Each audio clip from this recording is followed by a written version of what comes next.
Are we ready? Thank you.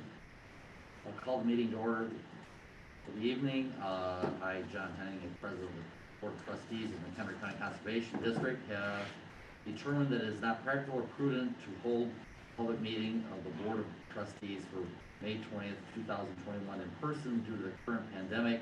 Members of the public were requested to attend through video conferencing. Then I'd ask everyone to rise for the Pledge of Allegiance.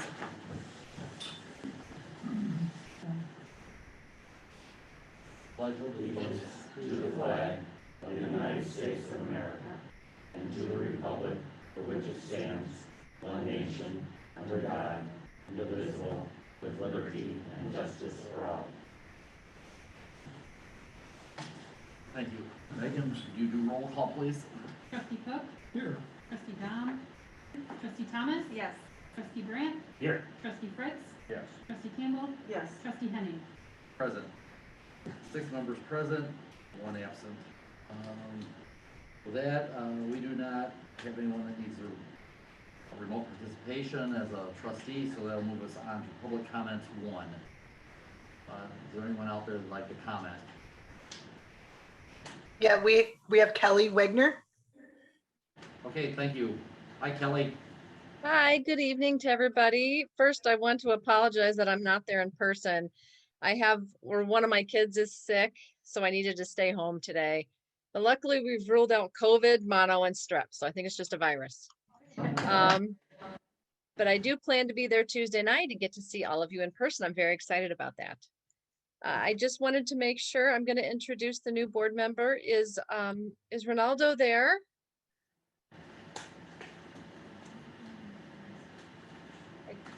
Hello, yes, I'm here. Okay, thank you. So, as you know, there's a new person appointed to the Conservation District Board for the period of July 1st through, or 2021 through June 30th of 2026. And it's my pleasure to introduce him. His name is Ronaldo Gayton Jr. He goes by Ray, and he lives in Huntley. He has a background in finance, and he works at Northrop Grumman. And he is looking forward to educating himself and the community about our wonderful conservation district and to ensure that future generations have these open areas as well. So Ray, would you like to say a few words? Introduce yourself a bit? Yes, thank you, Kelly, for the wonderful introduction. My name is Ray. Unfortunately, I could also not attend in person today, but I do plan on being there on Tuesday. A little bit about myself. I've lived in Huntley my entire life. I just purchased my first home a year ago. I actually back up to the Pleasant Valley Conservation.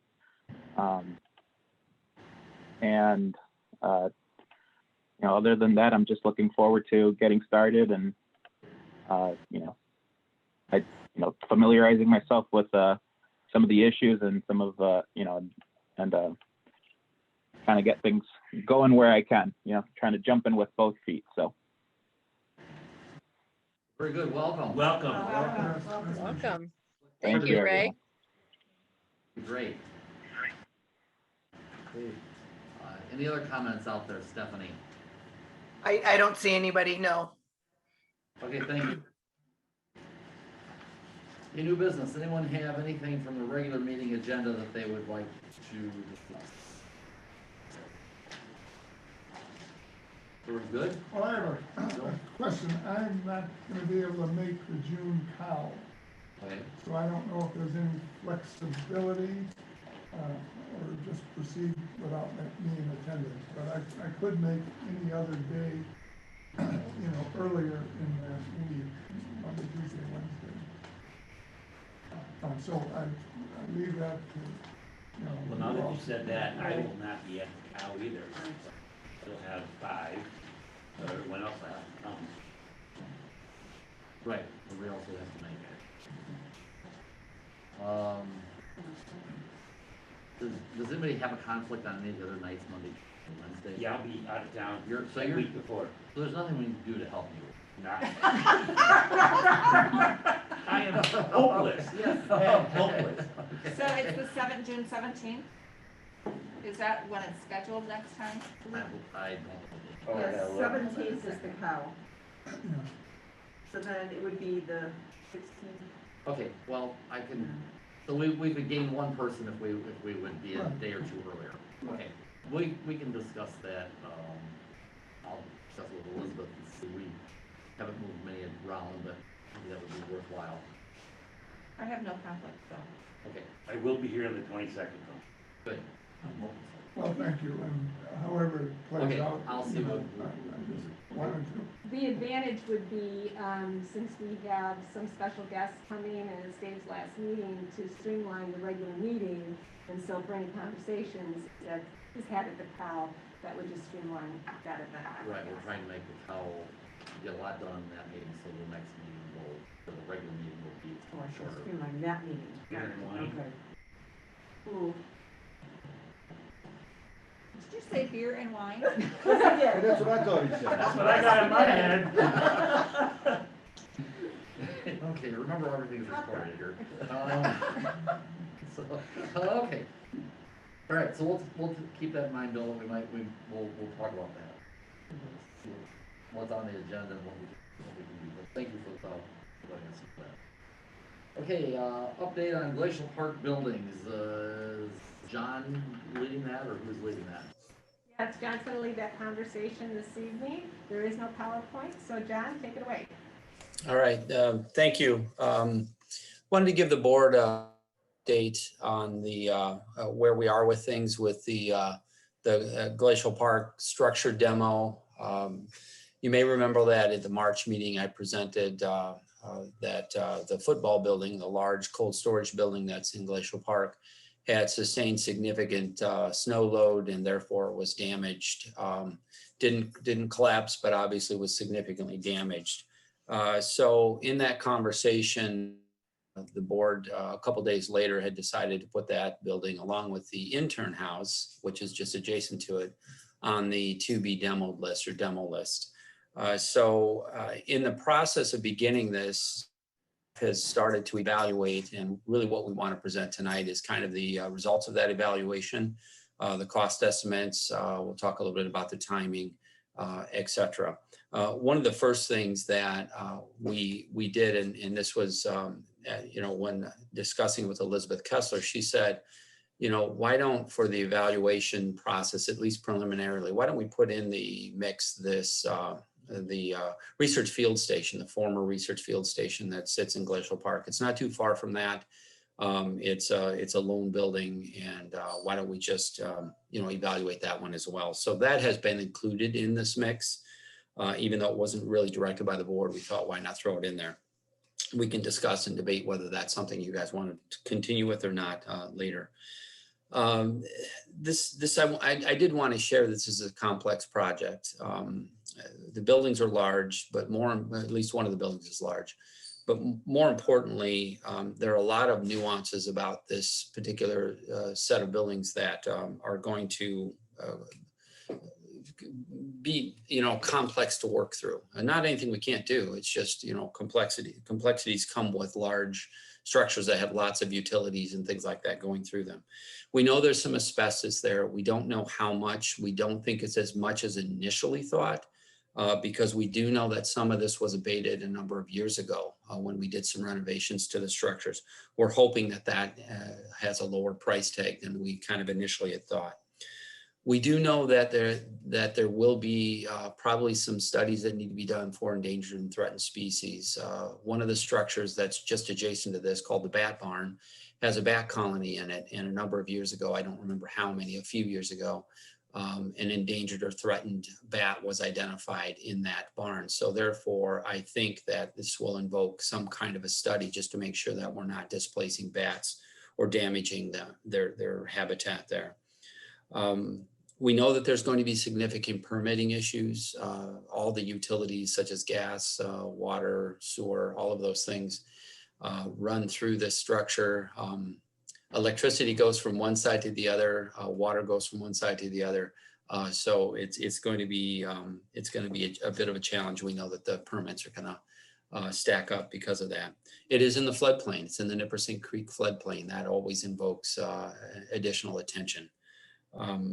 It may have historical significance that has been rumored, and we need to work through those issues as well.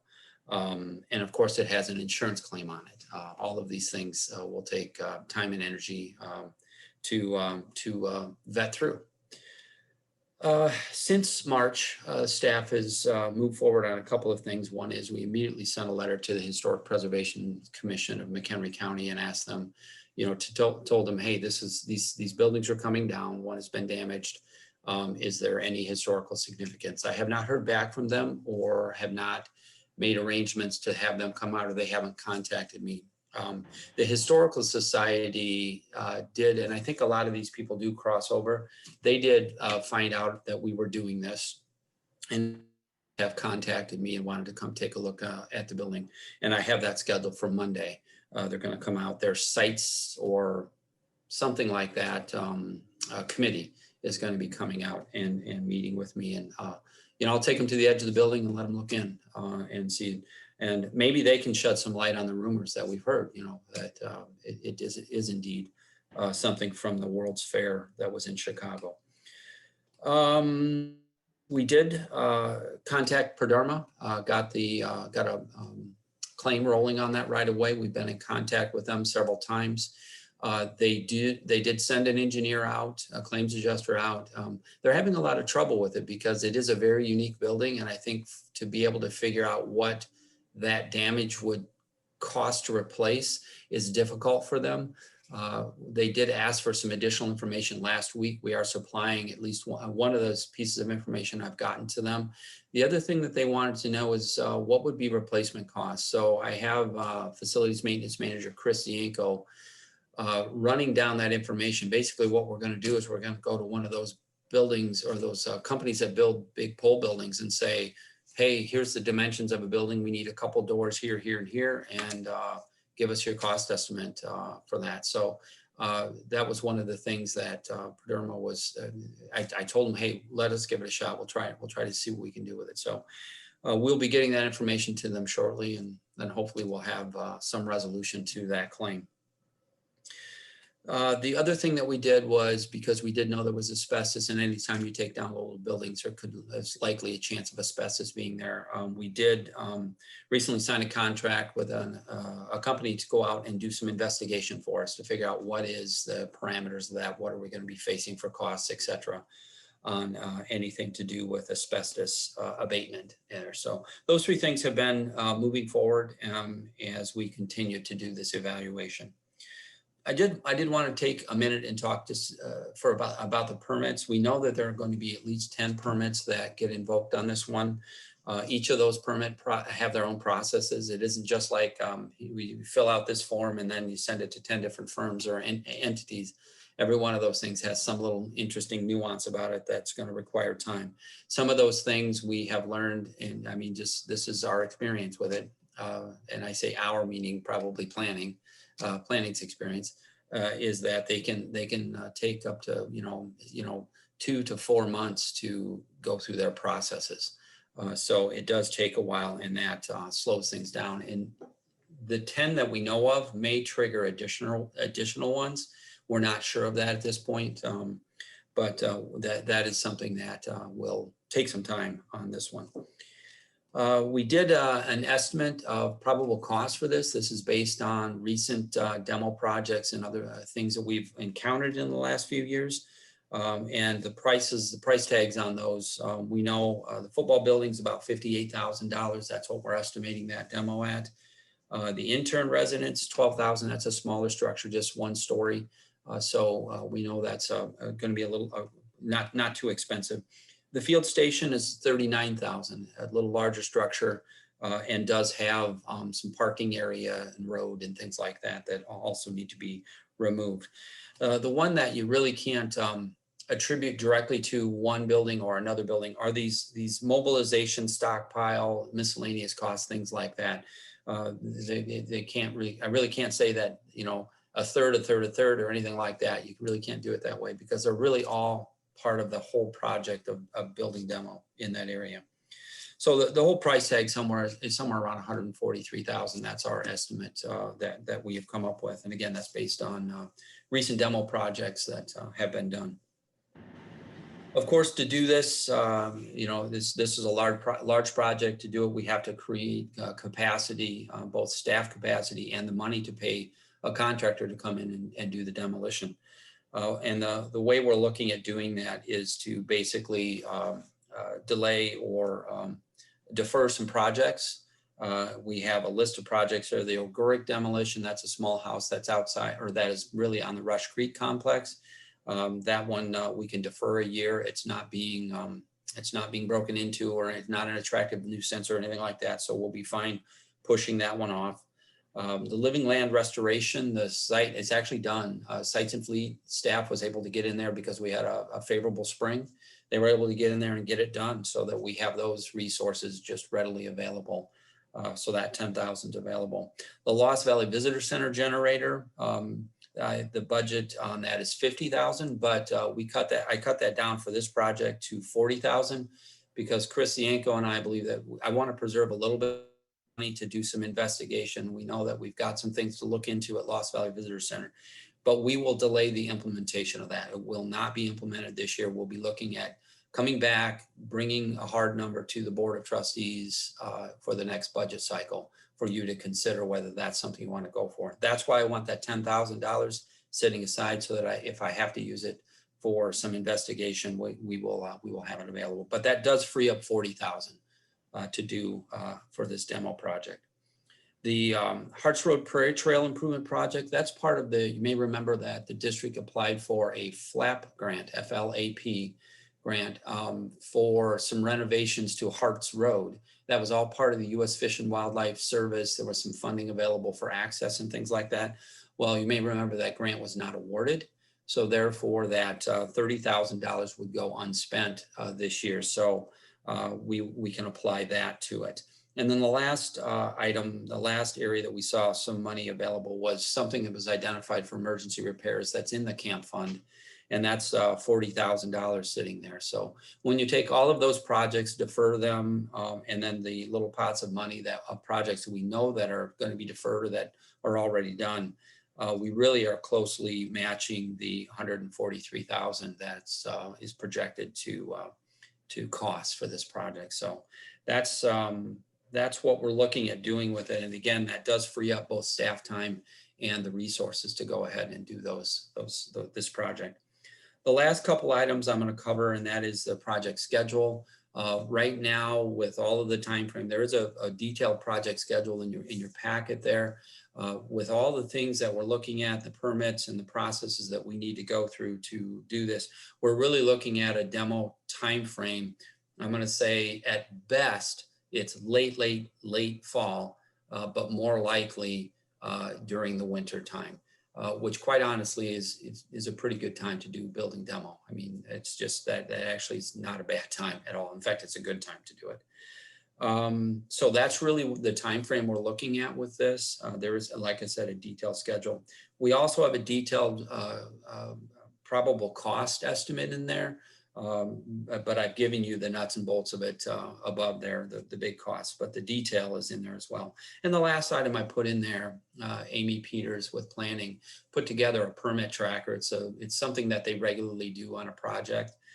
That contains all the permits that they frequently come upon, but the ones in bold in there are the ones that we know are going to apply to this situation as of right now. Some more may trigger and come in, but we know that's the set. So with that, really what we're looking for tonight is one, to let you know that we did put this on our priority list and how we're going to attempt to get it knocked out here. And then lastly, I guess is to make sure that you concur with this approach, because with our budget just recently passed, we're going to have to be doing some shifting of resources there, both staff and with some projects, deferring some projects. So with that, I'll turn it back to President Henning to engage the board in debate and field any questions. Thank you, John. Thank you, John. Anybody have questions? You know, had a question? So you said it takes like 10 permits. Is that something that you get them before they're required, or you've been through this before, that you just go ahead and go to XYZ That's what we gotta do. Yeah, Pat, that is based on any recent demo project we've had. We know those 10 permits are going to be triggered. Because it's in the floodplain, we know we're going to be dealing with, permit X because it's because it's right next to that barn that has those bats in it. We know that it's going to trigger permit Y. So these are just things that over the years of doing this, that the team has immediately understood are going to come into play. There's honestly no way around it. Not your first rodeo then, is it? No, the staff has done this, quite a few times. We've been doing building demo for since I've been here, which is 20 years, and before that it was 20 years before that. So yeah, it's and planning is well versed in it. They've led several of these projects in the last numerous years. What building has the asbestos in it? All of them, or where's the asbestos at? Amy, do you have an answer there? I'll turn it to Amy to answer that one. I do. I'm sorry I was late to the show here. But actually, Sarah Rummel, our landscape architect, just actually today met with the asbestos group that's doing the preliminary investigation. And so it's in every building. We unofficially, we won't have the report until June 4th, but it's in every building, windows, the caulking, it's in the siding, it's all transit.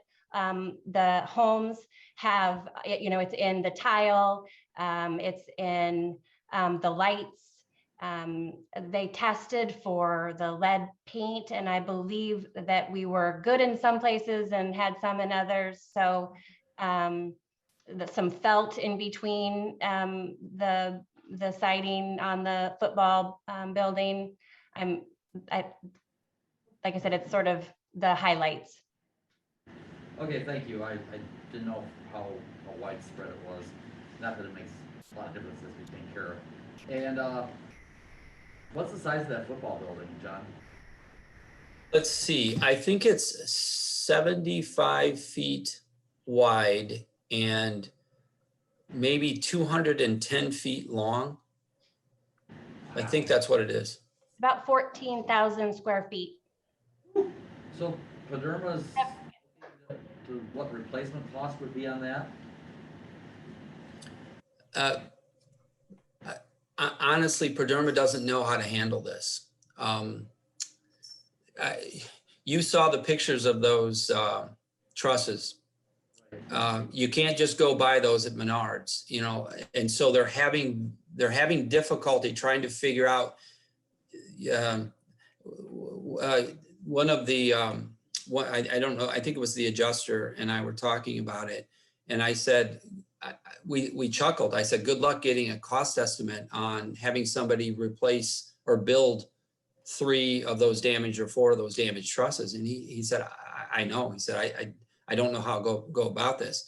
They ask, are you going to replace the building? And I said, our intent is to tear the building down.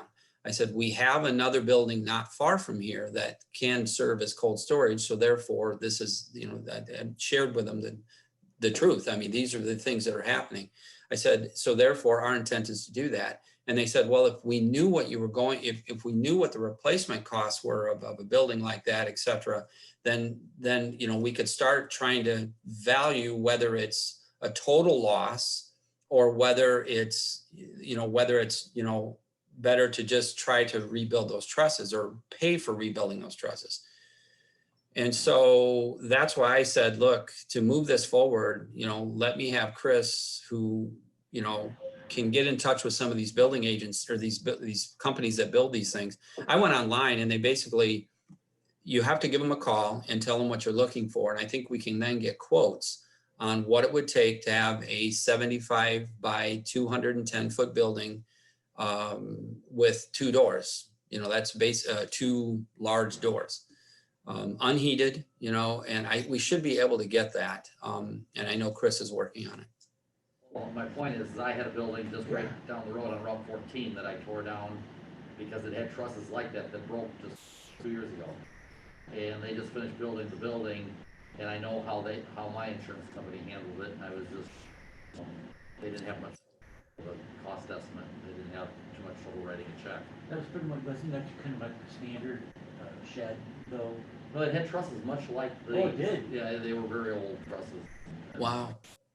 That could be helpful if you would share that, to have in our back pocket, see what they come out with. Yeah, so we'll have a talk sometime, John, but, yeah, and I can give you a price of what we paid for a new building too, so. Yeah, that would be very helpful because it might help guide them because honestly, it's the blind leading the blind. I mean, they don't know how to deal with this and I'm just trying to help as any way I can because I'm just trying to move it, trying to get it moved. It isn't so much just what the trusses cost to rebuild, it's the labor because you really need to take the whole roof off and set those in there. And so if you go to fix that building, cost is extremely high. And that's what they're really insuring. So anyway, I can maybe give you some, like, shed a little light on some of that. Anyway, anybody else have any other questions? It's fine with them going forward, right? We seem, so that'd be great. All right, thank you, John. Thank you, John. Everybody's nodding their head yes, so go ahead. Thank you, Amy. Okay, great. Andy is here to give us an update on the end of 2021 and let us know how we're going forward. So, a little bit today, asked for just a brief update of where we were in the audit for fiscal year 21. That's not scheduled to start until June 14th. We're well positioned for it. We're not ready for it, but we're at least as far along as we were last year, so that should go well. The audit itself will be a hybrid approach this year. So when they looked at fiscal year 20 during calendar year 20, it was all done remotely. Normally they're here at Brookdale for 4 days a week, four full days. So this year the plan will be 2 days on and the rest of it will be done remotely. And that is it for my audit update. Short and sweet. Well, and then I think I'm on for the budget variance. Yes. So can I share screen with it? I did provide you as co-host. So you're moving on to budget timeline, is that what you're, No, the year end. oh, year end, you're gonna do the year end. Year-end and then- report. I was hoping there was more to this. Yes. Oh, wow, that's a lot less than I thought.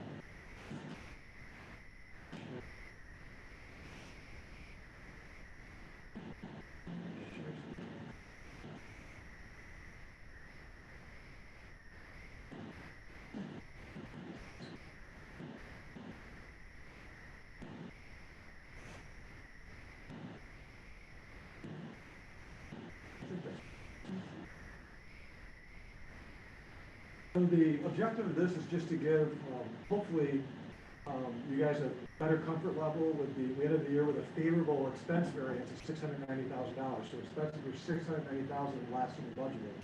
And there's been a lot of concern about that in the past, and I think as we go through this, to give you kind of an overview of it, you'll hopefully get pretty comfortable with it, because there's a handful of line items account for the vast majority of that. And I'll talk about the revenue variances too a little bit. I'm not going into the detail that's provided in the board packet line by line. If you have any questions about that, I'd encourage you to call me, but really hit the director or even the manager probably, that will have the best information for you. So with that said, looking at the revenue side of it, if you remember, we went into COVID back in, staff started looking at this in April. We presented to the board in May, very concerned about how we're going to collect our revenues. We showed you how the district stood in comparison to some of the other local entities, including the county, the city of Woodstock. And at that time, we showed that only 7% of our revenues we felt were vulnerable because the vast majority was made up of property tax dollars and farm leases. And we were very confident those revenues were going to be provided through even this COVID pandemic. And that is played out just as we thought it would. So from the property tax side, we budgeted $7,590,000. Basically collected it all, actually collected a little more. So remember, we have a levy, but we always fall short of that levy by 20, 30 basis points, so I work that into the budget. You never know exactly what it's going to be, so that's how we can actually receive a little more than budget. We never collect the full levy. And if you remember, we showed you this slide too that showed you typically year by year how much of that levy we actually collect, and it just, as we were looking at it to provide confidence and comfort, even through that housing crisis of 08-09, we collected 99.7% of it. So again, on average, about $17,000 of levy we won't collect. Some years a little more, some a little less. You can see fiscal year 21's that first year, a little bit higher. It was 30 basis points, about 1/3%. But again, fell within what we budgeted, but the budget obviously didn't anticipate the COVID crisis. The other question we had was the timing, and this shows year by year. The fact those lines are so tight means there's not any variation. You know, they get the big payment in June, big payment in September. The purple line is the levy we're collecting in 20, so that's the one we thought might be delayed. As you know, the county did offer extensions and waived the interest and penalties. But interestingly enough, most of it was collected just like any other year, a little bit slower, but 90% of it matched, you know, the year before. The other one we weren't sure about, this one, you know, is really more questionable. It's this personal property replacement tax by the state. It's actually an income tax. We thought that might, you know, come in under budget, but actually it went a little higher. The state doesn't do a very good job of estimating it. Plus it's collected in arrears, so you're really probably dealing with companies' taxes from what's happening in 2019 collected in 20. So we might see more of an impact actually going forward into 21. Interest income, we knew that was down. This is a graph we showed too during the budget time. So this is that blue line is the Fed funds rate that's driving interest income, right? The orange line is the district's actually budgeted interest income. Remember too, so we built the budget in October of 19, and at that time the Fed funds rate was 1.75. So that's, you know, in 19 we're building the 2021 budget. By March of 20, the Fed funds was down to 0, so we were underwater right away. As we go forward in 22, we budgeted a 40% further reduction of interest income, because right now it's 0%. You're getting, you know, basis points of interest. Looking at all the program revenues, so, you know, when this shows a $69,000 decline, that was one we knew was going to be vulnerable. But, you know, I have to commend the staff. They preserved $163,000 budgeted. We got 93,000 of it.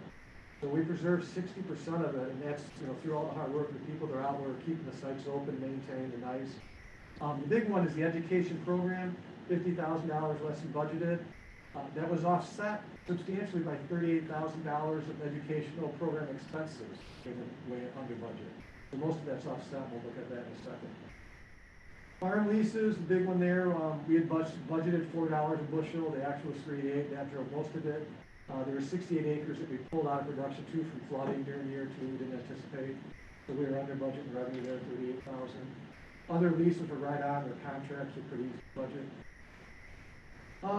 And then these are just three other income lines. So the sale and disposal of assets, we had the truck that was totaled, so we got the full reimbursement for that.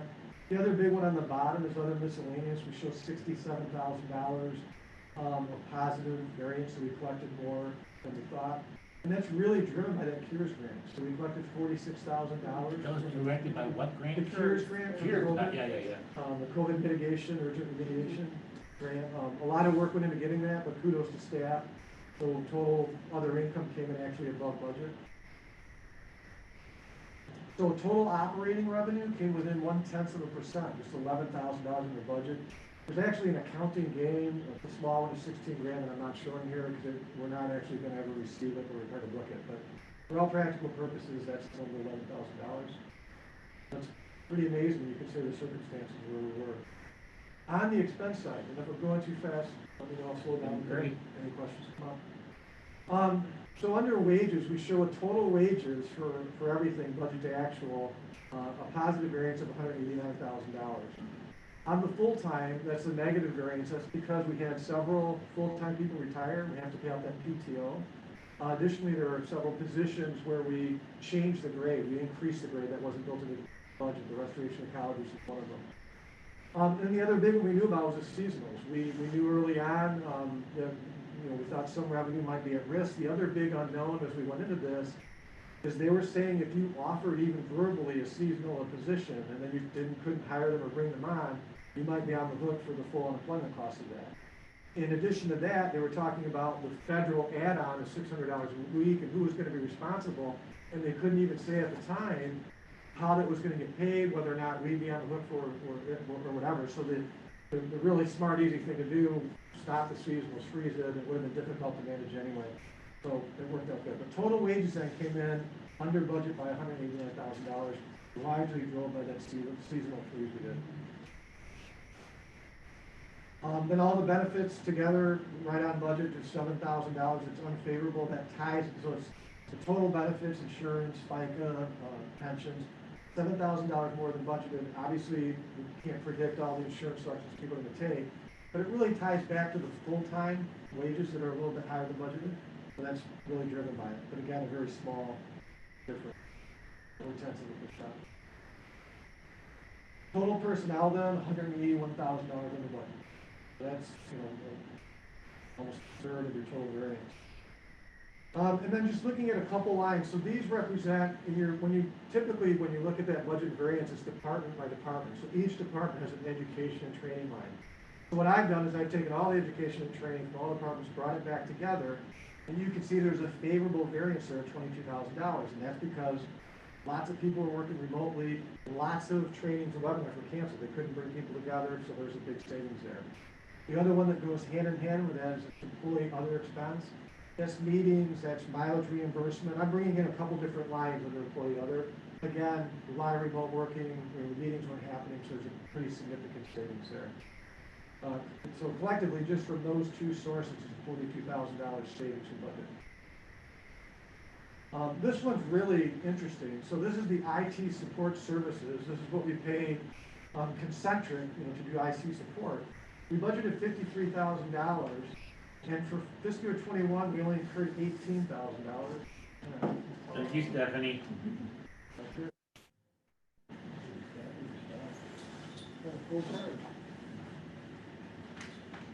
So we only incurred $18,000, and it'd be one of the things you would think is, well, you over budgeted. Well, last year we actually spent $47,000 on IT support services. 8 years ago we spent about $80,000. And what's happened is our in-house person, Stephanie Michael, has just gained more and more knowledge. She's gained several certifications. And so she's been able to take on a lot of things in-house. And you would think, going into COVID, pushing everybody to remote, setting up all those remote connectivities, you'd think you would drive that cost above budget. So to come in way under budget like that's a pretty amazing thing. And now we've reduced that in the 22 budget too. We're realizing we're not going to need it, so we cut it down even further. I'm trying to leave a little wiggle in there. Apologize for that. Did you find it, Andy, or you want me to bring it up today? Those Zoom meetings It's are got a lot of fun. Holy cow. Is yours coming up, or I can pull it up? I gotta. You probably got all that like that, huh? No. My goal would be not to be like that. I wouldn't know where to start. No. A panic attack is looking at it.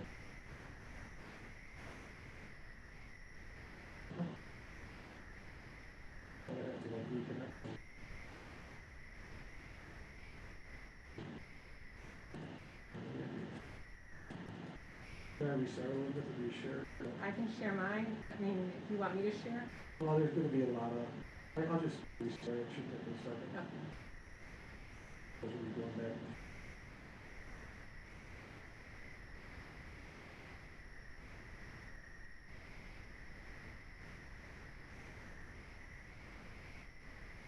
Oh, I thought it was foggy.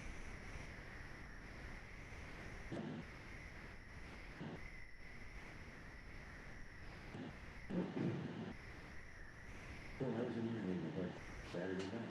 Okay. Must be me. Oh, yeah, the mail. The place is always busy. I'm surprised. I was there when the fire. Oh, you really got knocked out. Yeah, I thought, it looked like I was still up, so. I'm not a regular, but there always seems to be cars in the lot. I think everybody came with their own car because the parking lot was full. Yeah.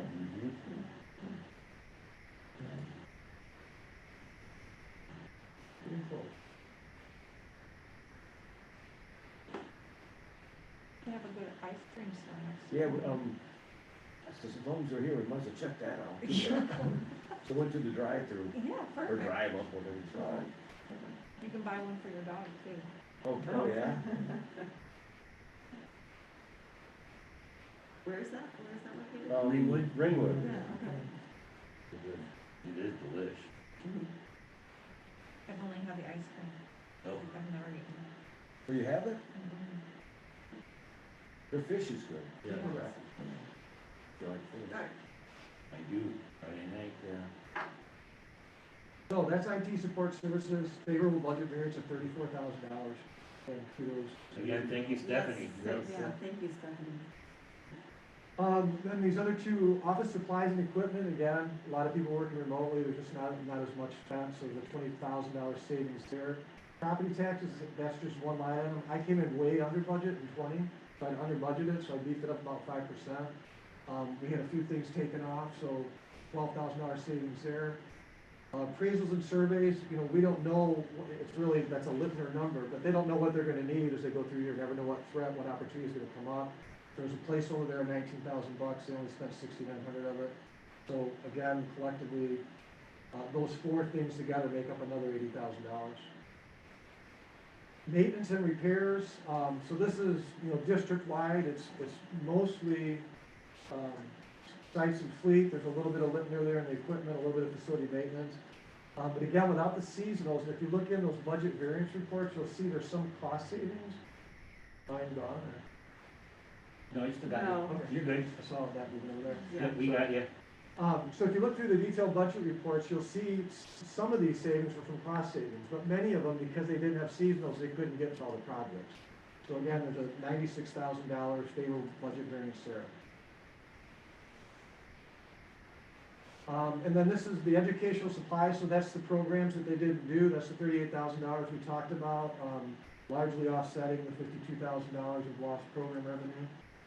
And then fuel for vehicles, favorable variance of $42,000, so part of that, there's less usage, but that really looks like it's only about 6 or 7%. If you look at the gallons used in the prior year and you look at it this year, most of that's because when we built the budget September, October of 19, gas was $2.70 a gallon. And then it fell in May of 20 to $1.90 a gallon. So we budgeted right at that $2.70 level. It fell to $1.90. It didn't really, then it started turning back up, got up to $2.20 by the end of the calendar year last year. And then as you know, this year, it started taking off from there. So really, it's a dollar saving in the cost of fuel, which obviously is going to be So higher. what's budgeted into this year? Where are we at on the budget this year? I couldn't tell you on the variance side. I'd have to look, Sean. I'm guessing we're probably a little bit under, very close to budget, you know, because we're trying to be conservative. You're just in the second month. Yeah, Right. yeah, no. I was just wondering what number you What used. number you were Yeah, no, using? Like two- I don't know, but it wouldn't have been $3. I mean, Right. Right, so we're over now. yeah. Yeah. I'm trying to think of the timing of that. Yeah, it was probably around that 230, 240 of it. And then the capital, we've talked about several times, so there's 3 vehicles, they are ordered, we just didn't get them in, so they're rolled forward as a reappropriation in the next year. Fuel station we suspended, we had a replacement for the phones at LVBC, that's been suspended, we need to get more information, we'll look at that for the fiscal year '23. But again, collectively, those things are $152,000 in savings. But 90,000 is going to next year. That's- Yeah. Yeah, I'll be ready it'll get next year. spent, but it's part of why you have a Yeah. $690,000 expense variance. So, in summary, the total annual expenditures for fiscal year '21 budgeted were $9,755,000, the actual expense was $9,063,000. Favorable variance of $691,000. So these are all the things that I just showed you, I'm just putting those line items over, the totals from them, wages, employee-related, the maintenance, fuel, capital. Collectively, those account for $642,000, or 93% of that total budget variance. And I'll just break it down one more way. So here's the same favorable operating expense variance. And I'm just looking at these 5 lines. So those seasonals, those wages, the employee-related, educational programs, because those went away, there's a savings there. The fuel and the capital, those 5 line items total $465,000. There it is. Right.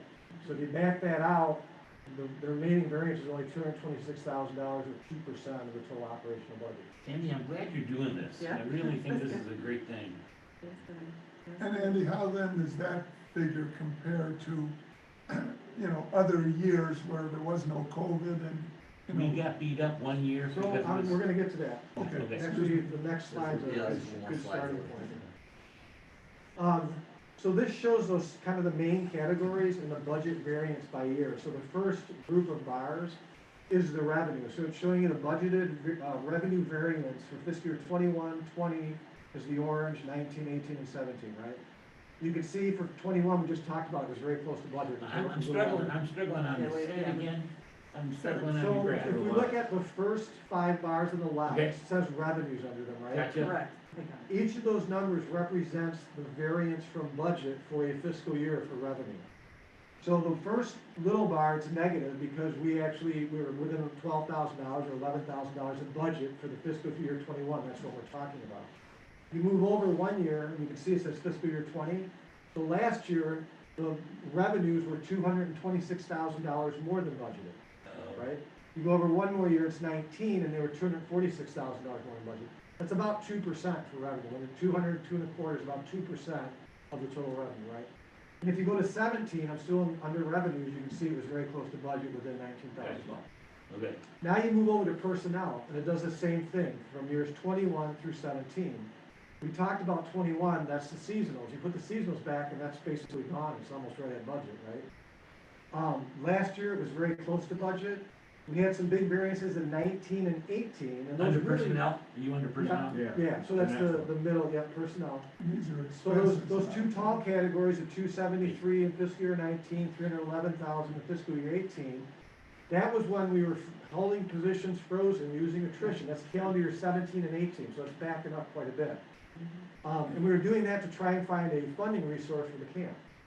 And then if you go back 1 more year to 17, which is really calendar year 16, and then the first 3 months of 17, you're really back down to, $100,000 is a pretty reasonable number when you're, looking at $7 million in personnel expense. The one place you see, some bigger fluctuations, and this is the other operating, but this is everything: fuel, vehicles, maintenance, everything else.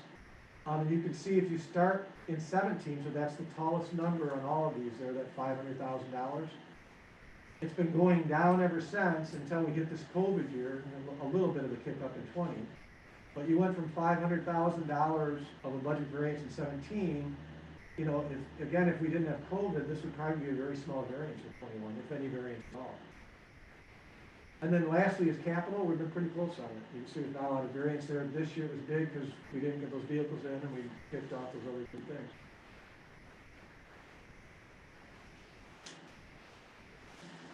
Does that make sense? Excellent presentation, Andy. Helps. Couple more slides, it'll hopefully keep helping things sink in. So we had budgeted total revenue in the general fund of $9.3 million, and total expenditures of $9.7. So we budgeted a net deficit of $385,000. And we had an actual surplus of $295,000, largely from the $691,000 of favorable expenses, right?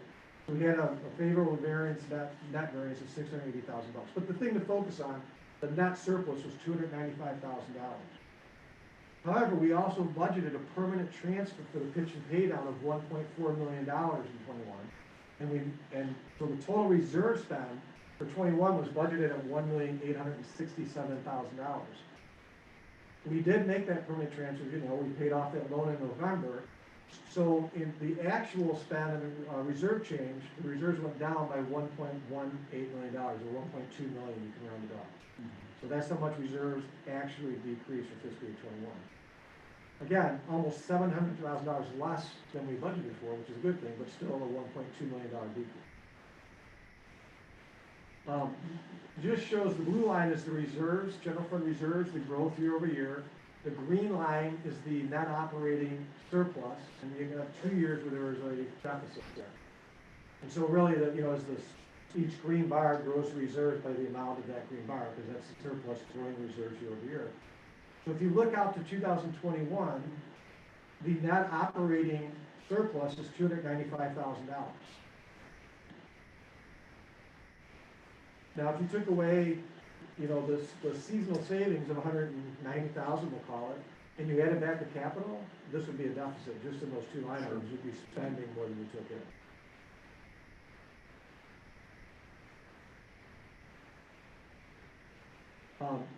This blue line on this chart is the same thing. It's the general fund reserves. It's the same one you just looked at, the same growth.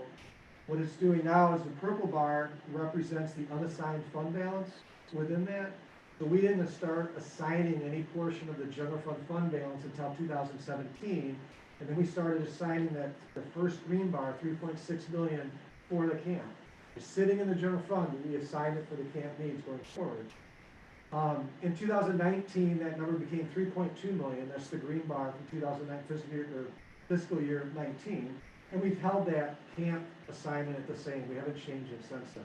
Because we were dealing with the pitch and funding, and what are we gonna do? We said, just leave this alone, let's hold it flat, and so that's how it's sat. So the unassigned, as of fiscal year 21, you have 3.2 million, we could say is still assigned, it's an informal assignment for camp. And you'd have 3.5 million in the general fund of unassigned reserves. And that red line is that 25% minimum operating reserve. So at the end of 21, we'll have about a $1.2 million cushion above that 25% operating reserve. Excellent. And that is it. Andy, great job. Thank you, Andy. Thank you, Andy. Anyone else have any And Andy, questions? like I say, you're here, but all I see is your eyes. So, let's see.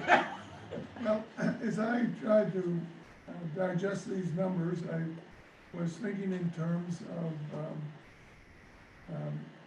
how we took our abatement this year. We took it from the debt fund, and in our current fiscal year, and you correct me if I'm doing this wrong, Andy, we will have to transfer funds from this general reserve into the debt fund to make up that abatement. So we don't. We don't. Only because the debt service fund has about 300+ thousand of fund balance that can only be used to service the general obligation bonds. And so I think that abatement's about 226,000, if I remember right. So in the 22 budget, we called for that abatement to come out of the debt service fund. We looked at lots of scenarios that would have required general fund funding, because that's all the debt service has.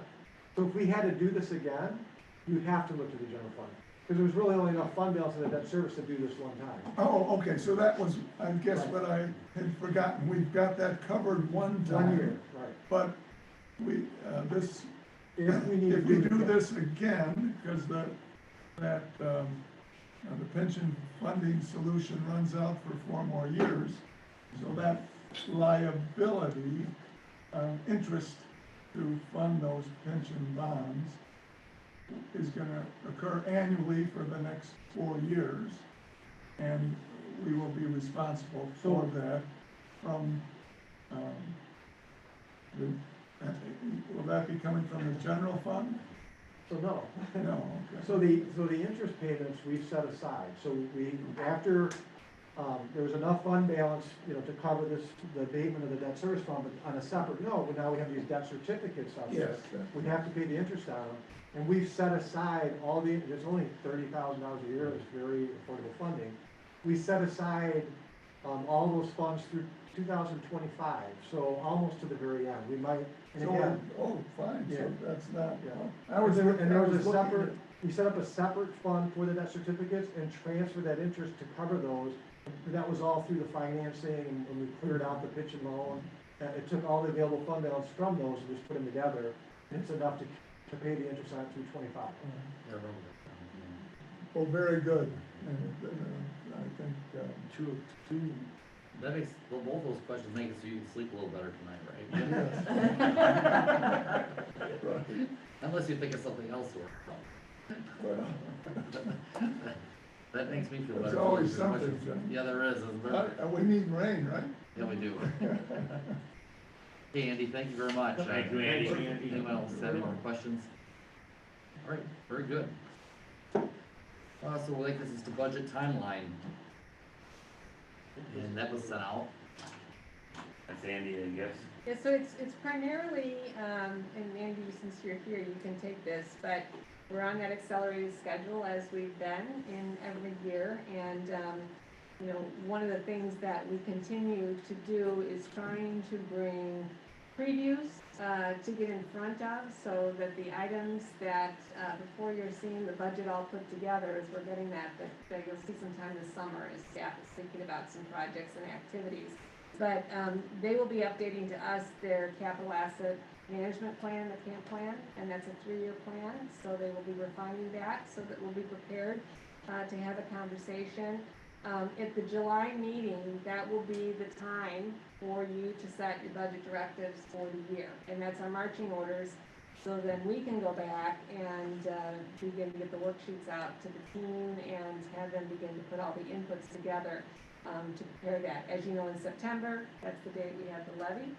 And you'll adopt that. You'll need to make a decision. And so we should have a good discussion in July and August so we know where we're headed at that September meeting. And then we go back to work and all the staff does their magic, and he does all the numbers and he pulls it all in, and then we begin to pull it so that we could, by November, present to you what we believe is going to be that tentative budget. Now, you won't adopt it until the January meeting. But that will be the time that if there's any significant changes, we always try to get to that place to really, let us know if it's a go or no go. And hopefully there's enough stuff along the way that we'll have had good conversations to keep us on task. And then when we're back in at February approval, public hearing, and then off to the county, and then we're done again. So it's just a full cycle, never stops. I'm interested, and I know we have Amy here and John, and I see Ed and Perry. We moved it up, so when staff is supposed to be working, doing natural resource stuff, we have them in the office doing the budget. This is the 2nd year in a row, right? I'm wondering how that's working. I mean, what's up? I mean, you're giving up something to get the budget done, so I'm just wondering. Anybody? Anyone? Anyone? Well, I'll let them talk. I know we've had certain things that there's been John, positive. how about you? Sure. You know what? It's a catch-22, and so it's got benefits and it's got drawbacks. The benefits are that we have a budget approved in April by April 1st, and we have our last year was the first year that we did this, and we followed through this year with the same thing. And that is, we started moving bid projects through the board's approval process in March, so that we hit the ground running at the beginning of things. And I can say with certainty that we got very good prices last year on projects. We also had a roof project that came in with the Brookdale roof that came in this year because we were on the front side of a lot of that bidding that we got good prices on. That's an advantage because now all of a sudden you have May, June, and July to begin. That's half the construction season right there. To get moving on these. And that's an advantage. As where before, if the budget wasn't approved until June, we were not moving on things till July. You basically lost the spring season or we lost it. The catch is that right now is the time to be pushing projects forward. And you are correct, Dave, that, in my case, Perry, Amy, and Chris Yanko are, going to be looking at, what kind of budgeting numbers they can do. Now, I think we have to get some of that stuff done, but some of it doesn't come until later or into the fall. But this is a busy time, and that is one thing that, I said it years ago, but I don't know. It is a catch-22. There are good things and there are drawbacks. Thanks, John. Sorry I picked you first. What do you want to pick on next, Dave? If anybody wants to volunteer something, go ahead. You can be the bad guy because you only got one left anyway. You can't do nothing. Yeah. Harry, what do you think? So. Harry's not answering. Well, I'll go. I can be Perry.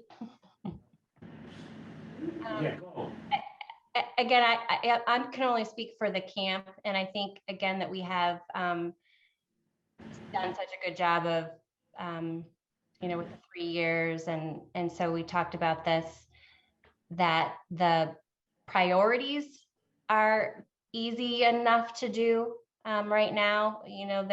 We have enough on the docket, and for the next scheduled out for the next 3 years, that's not the issue.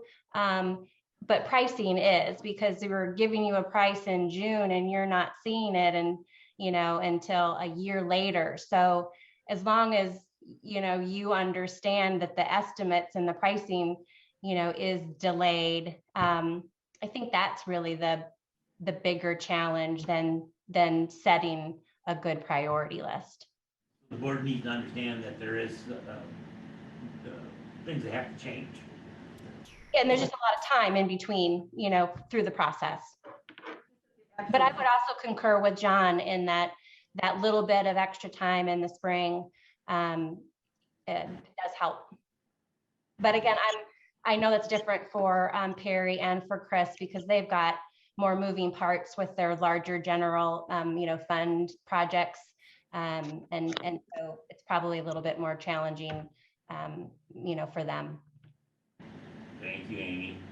Dave? Yeah, this is Perry. I finally figured out how to unmute my phone, so. But Amy did, hit it on the head, and we'll make it work. We're busy, but I'll work with Amy and John and figure out the capital, for the next 3 years.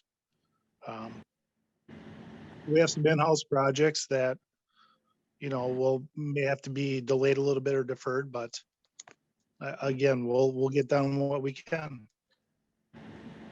Perfect. Thank you, Perry. Thank you, everybody. I'm good. Anybody else from staff want to comment, or are we good? I was just gonna say, I think the cost is a big thing, you just saw that in the variance.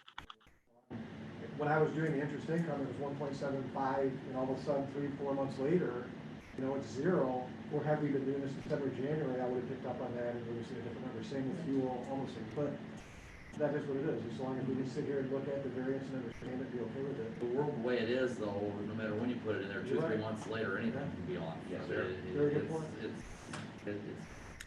I would add one thing from our perspective. Most of the projects we've done over the years are typically grant funded, mitigation funded, or they come from special revenue funds. So we don't often deal with the same type of issues that Amy has to, and John. But I would say that having it was difficult to transition to it, but now that it's done, it's much better to have that fiscal year start April 1st. And I think we've noticed, even in our line, a little bit better pricing when we can get things set up at the beginning of summer and not have to delay until June. So I think overall, despite needing to accelerate the process, it's probably been a good move for the district. Thank you, Ed. Very good. Perfect. Can I just ask one question? So when we say revised budget time plan, is it a revised, or is it, I know this is a nuance, but it gets back to something else that I've been thinking about. Is it revised, or is it This just is the updated? new note. This is updated. This is just updated to reflect the dates. Correct. The change in dates, so it's not really revised, it's updated. No, I would say the revision came several years ago when we Right, backed it up. Right. Now this becomes our standard operating procedure of our timeline. And so we just update the inputs, but basically all falls exact same time every year now. Yeah, most Okay, of the dates just rolled forward from last year. And the real, the important thing is that this aligns us with the county, and so it should help us to get the approval, because we coordinated with the timeline that they use to approve our budget. Is that? Right. Yeah, it just, and I think it just fits well. I mean, it was very strange, although it worked for years and years and years, to be into a budget and it hasn't yet been approved, but you're starting the fiscal year. It just was awkward, and it wasn't very good optically. It just was not good practice. So I guess part of what I was getting at too with this is that since it's not really revised and it's updated, I think it sends two different messages. When we need to start controlling our messaging in terms of budget, because I do know that, you know, during some of the interviews that have gone on for trustees, or maybe even with me, the narrative is that we have a budget problem. And so updated budget timeline to me is just, we're updating to the dates we're moving forward. We're not changing it. Revised to me sounds that we keep using, if we use the word revised every year, then it looks like we keep changing it. Whereas I think we're really solid in what we do. That's all, that's my only perception there, because I think for some reason there's a little bit of a narrative that has taken place through PED when they go through the interview process of saying that this is something we have with this budget problem, whereas we really, it was more of a levy issue. Yeah, I think we've got the budget down, and it was a levy issue. it was a levy issue, so it's just trying to take a little bit more control of the narrative, I guess, is what I'm getting at. And I don't know if anybody really, I mean, like I said, it's nuanced, but it's just, Good point. little things can matter sometimes, so. Well, in past years, we'd be in front of the county board in May and sometimes June. And under the Conservation District Act, the budget had to be approved by June 30th. And so if that didn't happen, there was a big question of the watershed on July. Yeah. So we, backing it up gave us a much bigger comfort window in case something comes up. That's true. Yeah, we had Another no time, added we had no time to No time. have a So discussion. even though it probably had no time. leads to more variance, because you're making these assumptions 3 or 4 months earlier, and the markets and all this can change, administratively, it puts you in a position where you have time to work through the approval process. Good point, Bill. The last thing I would say is on the budget timeline in July, when you guys are making this, giving us the guidelines, we will come to you and say, here's the projected revenues, here's kind of a tentative look at how it would look, and make sure you're comfortable with all, see what we started. But we need to have that discussion anyway, because we're gonna be talking about the levy in September anyway. So Right. we really need to have that discussion. as to- Yeah, but when we get to July, that'll be part of the revenue you'll see is here's the property tax. Yeah, here's the birds, money. so it all fits together at that time. We need that information that. Okay. Okay, anything else? No, so this is on the consent agenda on Tuesday night for approval. Seems like everyone's on board. Sounds good. Okay, brings us to update on the Battle of Kish Group. This is going back over to our Director of Operations, John Kramer. John? Thank you. The district has had as a strategic plan tactic for a couple of years something called like an MOU with the Paddle the Kish Group or with Marengo, and we thought it's a good idea to bring the board up to speed on this, make sure that everybody was understood it, and get some concurrence on what how staff has been kind of moving this forward. So I want to go back and give you some background first about that. And first, I believe it was 2018, staff was contacted by Ms. Pat Lawler from a resident of the city of Marengo.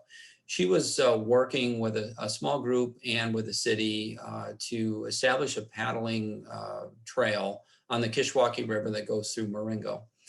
In fact, they had sort of identified a trail that would basically go all the way from the Boone-McHenry County line, which is on the west side, all the way east of Union a little ways to Symes Park.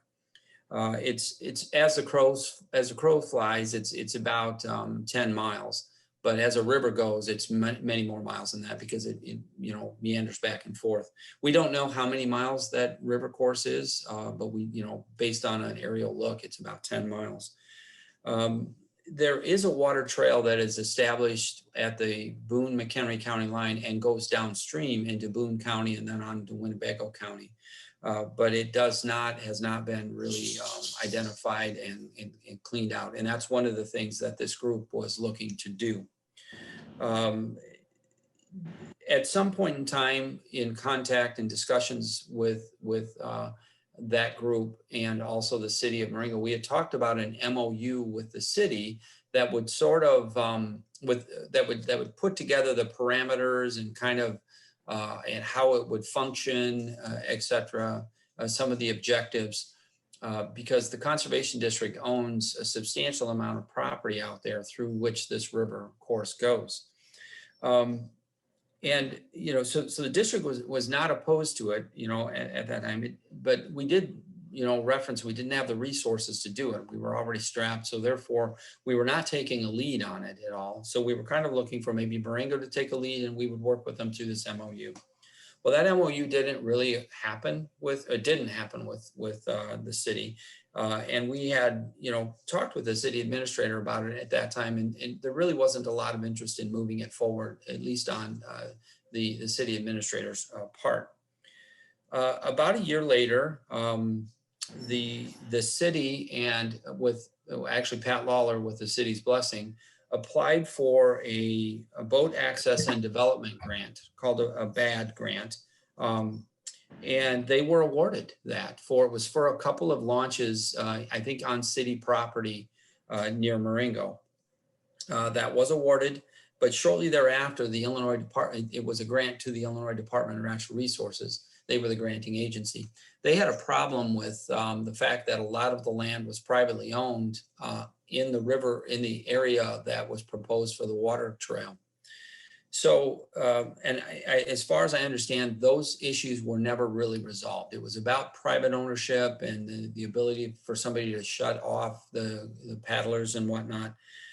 So I don't think those issues were ever resolved. I think they're still hanging out there. I don't know what impact that had on the grant application itself. I don't know where that BAD grant, excuse me, where the boat access and development grant sits right now.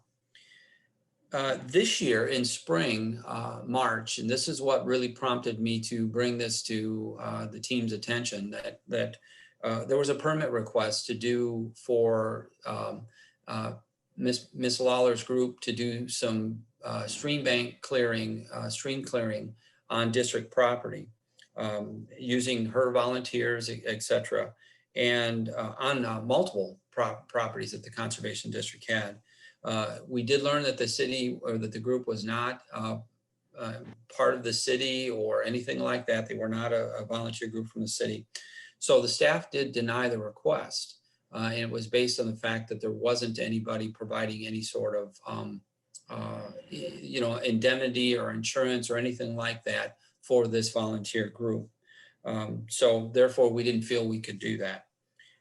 Natural Resources did point out that this is quite an undertaking to do this, because with emerald ash borer, we know that there are hundreds of trees that have died or are dying in that area. There's lots of deadfall falling in, and I'm sure that the people from, Paddle the Kish at Marengo can tell you all about it because they've been out there. But that is, when you couple that using chainsaws in water, et cetera, it can be very problematic, and really you would need, people who have a great deal of experience or training in that kind of atmosphere to be able to safely do that. So the district just did not feel comfortable giving a permit in that situation. What we did do to kind of bring this full circles is a team of leaders at the district got together with Elizabeth Kessler and said, okay, we need to talk to the board about how we've been dealing with, so make sure that they understand and concur with this as an approach. So we had some recommendations. One is that we don't feel comfortable giving a permit to a group of volunteers that are not district volunteers, that are not trained by the district, and that are not covered by some other area. We don't have a volunteer group anywhere that does that kind of stuff, that does, stream bank clearing and things like that over water. So, it's just not something we're comfortable doing. We recommend that a site analysis be done, a detailed site analysis by a professional firm, come look at that water trail or the possibility of water trail, and that will identify the opportunities and the challenges that have to be overcome or dealt with. And then we can look at that from a standpoint of maybe put it through the district's threats analysis to kind of take a look, how does this ecologically play out? How does this play out with the district's resources? And is this something that the district, should then now step forward and get involved with? We believe that there's probably grants for that. Honestly, if Ms. Lawler can write a grant and get it funded through the Illinois Department of Natural Resources, I'll bet she can find money for a study that would take into account all of the things about the river and its site analysis and things like that. I think that could be done. So again, the district, we want to make sure that the staff doesn't have a problem if we have a viable water course out there, a water trail. We don't have a problem as long as it's well planned out, well thought out, and well implemented with it. And I think that we could then at that point get behind it and support it. The last thing is right now that, and you folks have just talked about financial constraints of this place. We really don't have the resources to be moving forward on this type of an initiative right now. So, so really those are like the general themes of how we've been working with this Paddle the Kish group. We just wanted to make sure that the Board of Trustees was in concurrence with that as the approach. So with that said, I'll turn it back to you, President Henning, to engage the debate. Well, thank you. I had one question as you presented. So there's a lot of dead trees along the river, and so eventually they start to fall in. Whose responsibility is if they all come together at a spot and dam the river up and it starts to back up? Whose responsibility is it to clean a river up? I'm not saying just this one, but any river. Whose responsibility is it to clean that out? Get the landowner. So if they fall, The landowner that caused but it. if they fall through all along the river and now they come to a bend and they dam it up and now it starts to back up miles up the river, it's whoever's land that they happen to fall in, that's who it is. Yes. John, do you know any? David, guess? That is my assumption, but I'll throw it out to the rest of the staff that's sitting here. Does anybody have a different perspective on it? I believe it is the landowner, but I can certainly correct it on this one. Go ahead. Well, I'm happy to. One thing I would add is that if you remove tree log jams and insert beaver, which causes the same problem, if it's on district property, we typically remove it. So the district owns quite a little land along this river. So if we own 30% of it, we got a 30% chance of them damming it up in our area. Just doing, basic statistics or chances, I guess, would be it. So, somewhere along the line, all these trees are gonna start to fall in and somebody's gonna clean this up, one way or the other. Well, but this kind of gets to what I thought I read in here, in that I read that when some of the logs that have been cut, that have been left alongside the river, Sure. when they come back, they're gone because they've gotten into the river, and there's been no necessarily information given about it damming anywhere, but I'm with you because a tree naturally falling into the river going down, and then I think that's a little bit harder for a landowner to actually control all of that, but if you're literally cutting logs, putting them on the side of the river, and then somehow they get in there. Well, you get a big rain and the river raises up and then Right, takes so them away. normally you'd be taking them away, or you'd be pulling them in and doing something with them. I think Pat can put that in narrative of when to permit.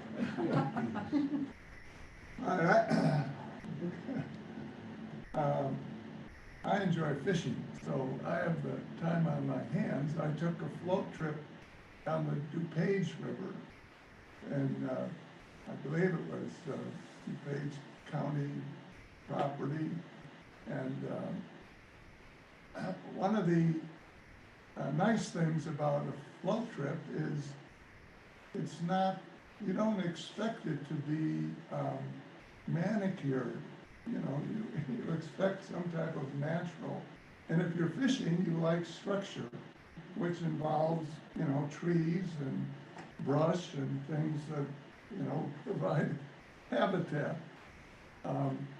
Last week I did the Kishwaukee with a buddy of mine, and we started in Cherry Valley, or perhaps it was Rockford, and we, floated for 4 or 5 hours.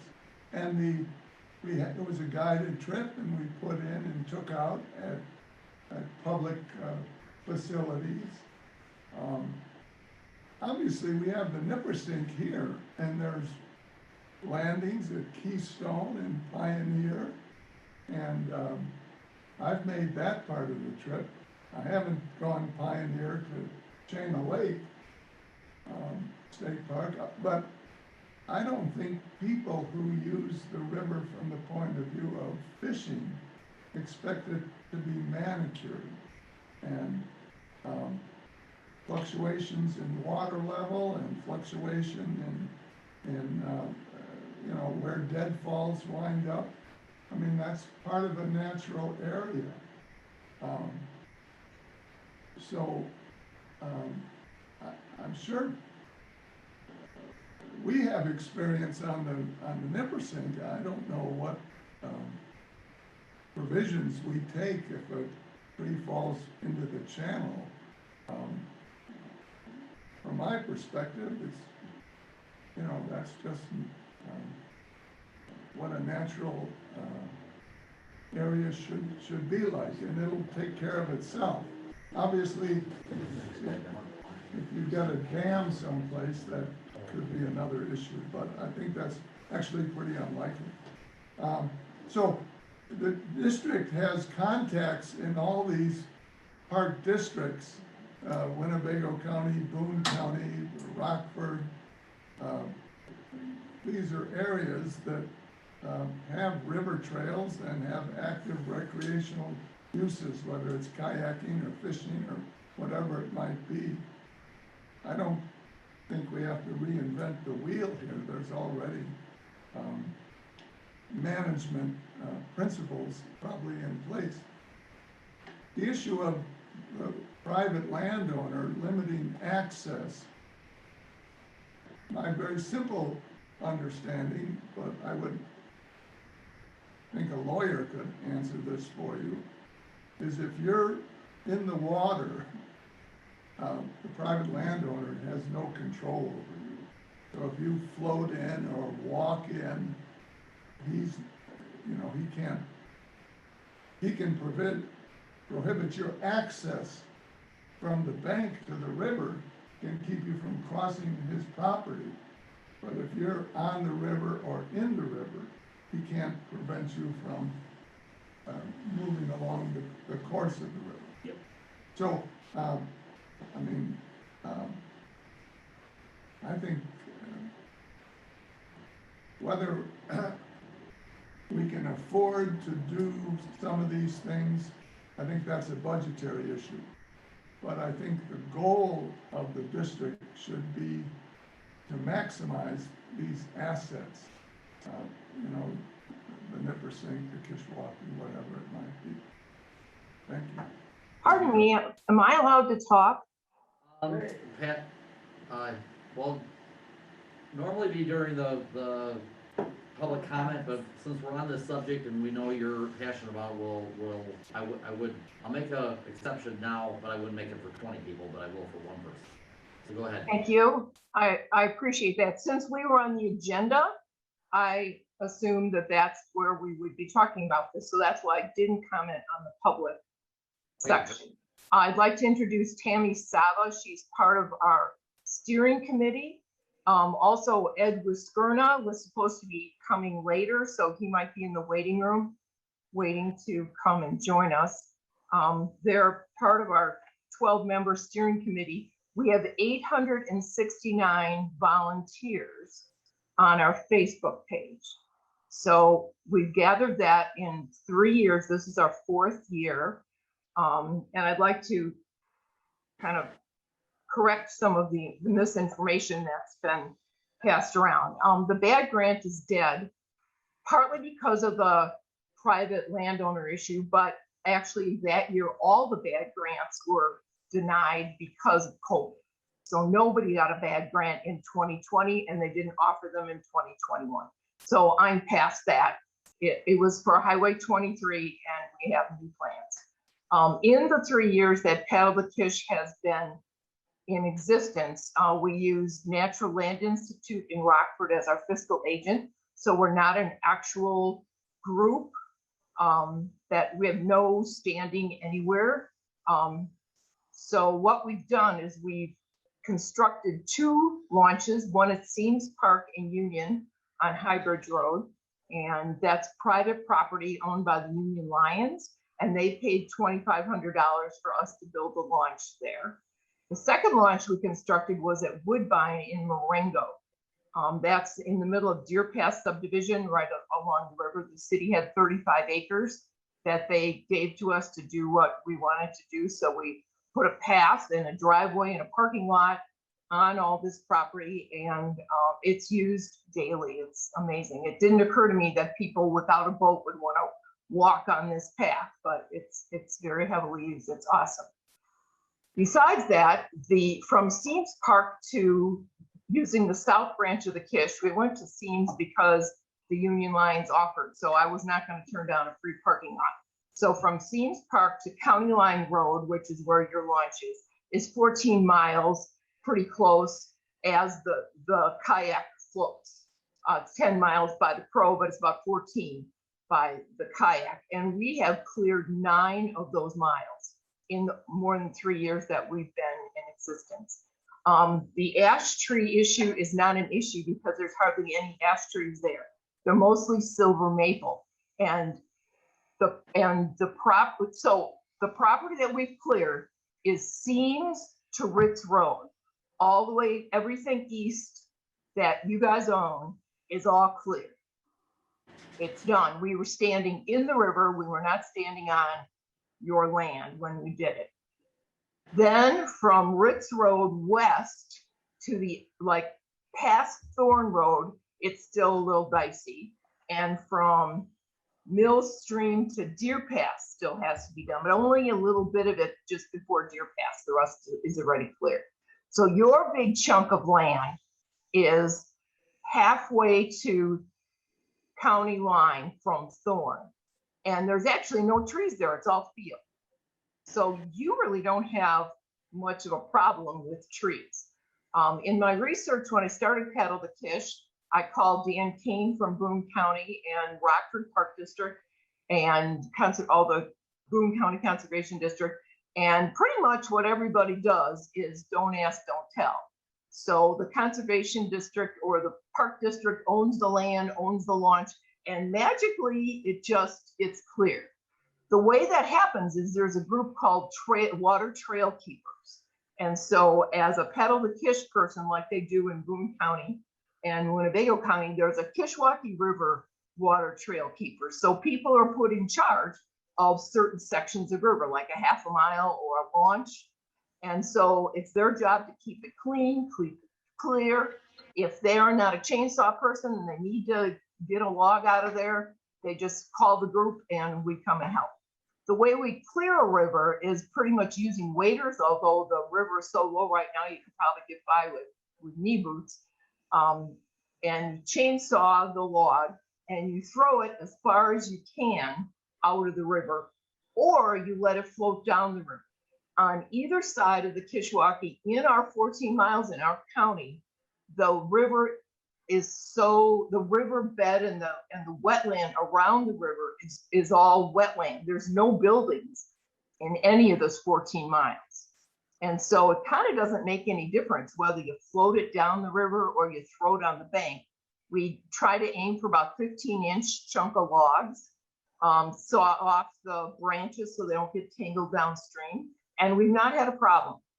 The next time there's a big flood, some of those chunks of lumber that we threw on the side will float down the river, and it's not a problem. They just float down.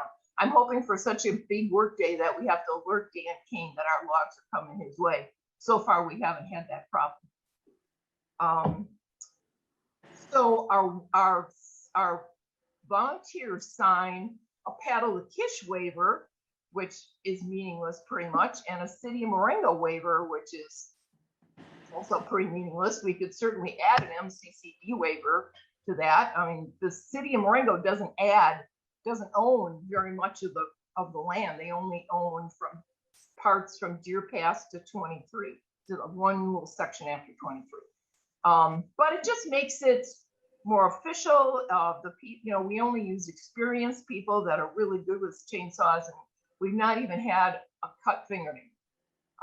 We've been doing this. This is our 4th season. We, of course, don't take kids. We just have people who are basically paddlers who want to paddle on this river. We're going for kind of a tourist thing where we would bring people from Boone and Winnebago County who are used to paddling that part of the river and bring them up here to our county so that they spend their money before they paddle and then enjoy our river, or people from Crystal Lake or Harvard or Woodstock to come to the west side of the county.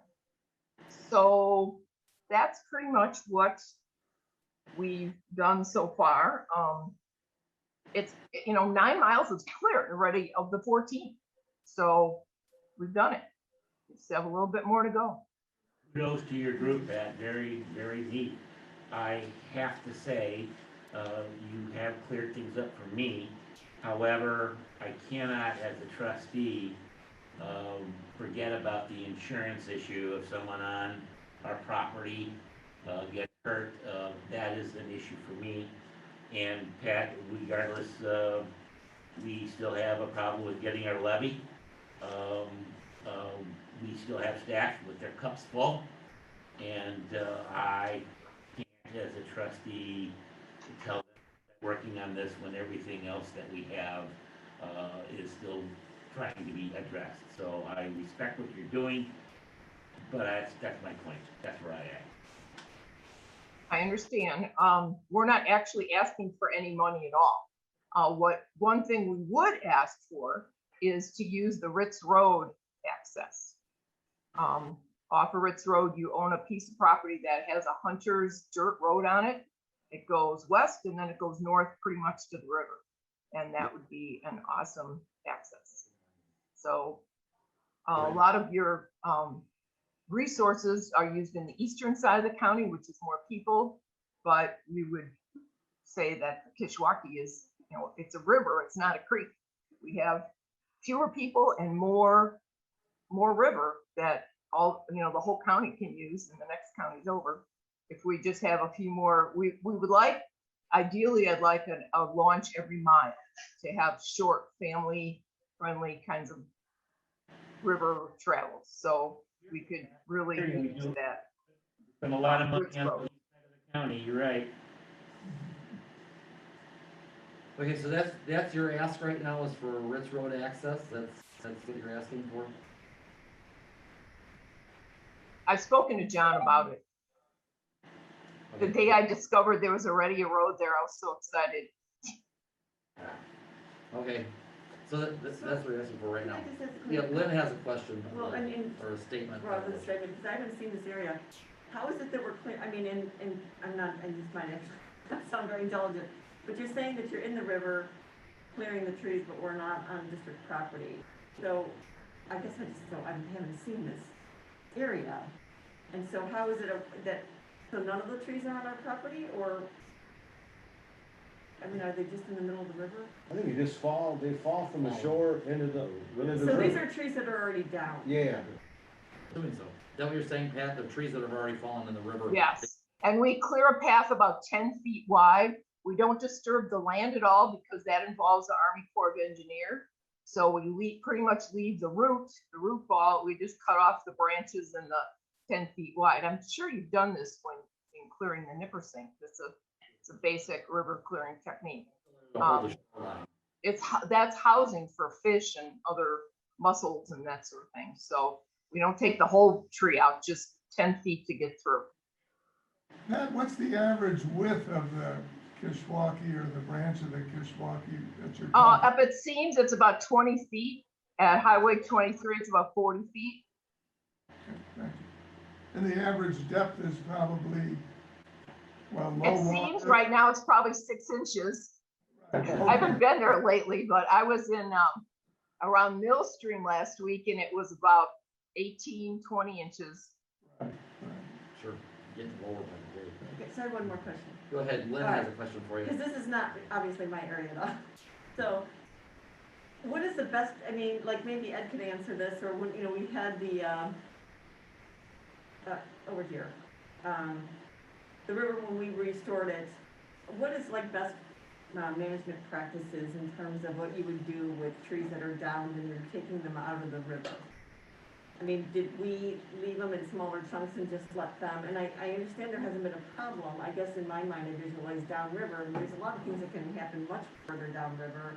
And it is a natural thing, but we are physically cutting them up and they're going down the river. So I guess is that in keeping with best BMPs that we would do, Ed, or if we were doing it? First thing I would say is that every river is different. And what kind of vegetation was around it originally is a function of its glacial history and how old it is. The Nippersink's a very different river than the Kishwaukee. The bed is different. One is sand, mostly sand. One is mostly gravel. The Kishwaukee and the sections that Pat is talking about, believe it or not, had very few trees on it in pre-settlement times. It was a prairie stream, the silver maples, and there is a great deal of green ash. I know because I did the inventory down there years ago. Those trees have come in since the turn of the 20th century. So you're looking at a system that's been fundamentally altered in terms of what was originally along the stream.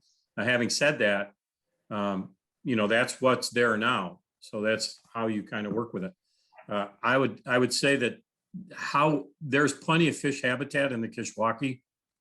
If you took every log that you cut out of the stream, there would still be plenty of things for fish in there. Every time that stream moves during a flood, it uncovers additional trees that have been buried. So hauling them to the bank or letting them float down, I don't think is the major issue. Either one will work. Gabe, you've had some experience too, I know, with river laws, so to speak, in your dealings as a wetland ecologist. So you might want to comment on the actual ownership of the bed, which I think is an important thing to bear in mind. Yeah, so the district owns the bed. Anytime that somebody's standing on the bed, the district's liable. Yeah, the water you can float on top of, but the district is going to own the bed in that area. As far as removing debris goes, there's not really a rule as far as it needing it to be removed. It's kind of, you need to accept the water from the upstream landowner in a reasonable fashion. And then for fish habitat, yes, some large woody debris is going to be important, but there's plenty of that down there. Standing in the bed and cutting the trees That that are on our property. But you could float, like Phil said, you're good. Interesting.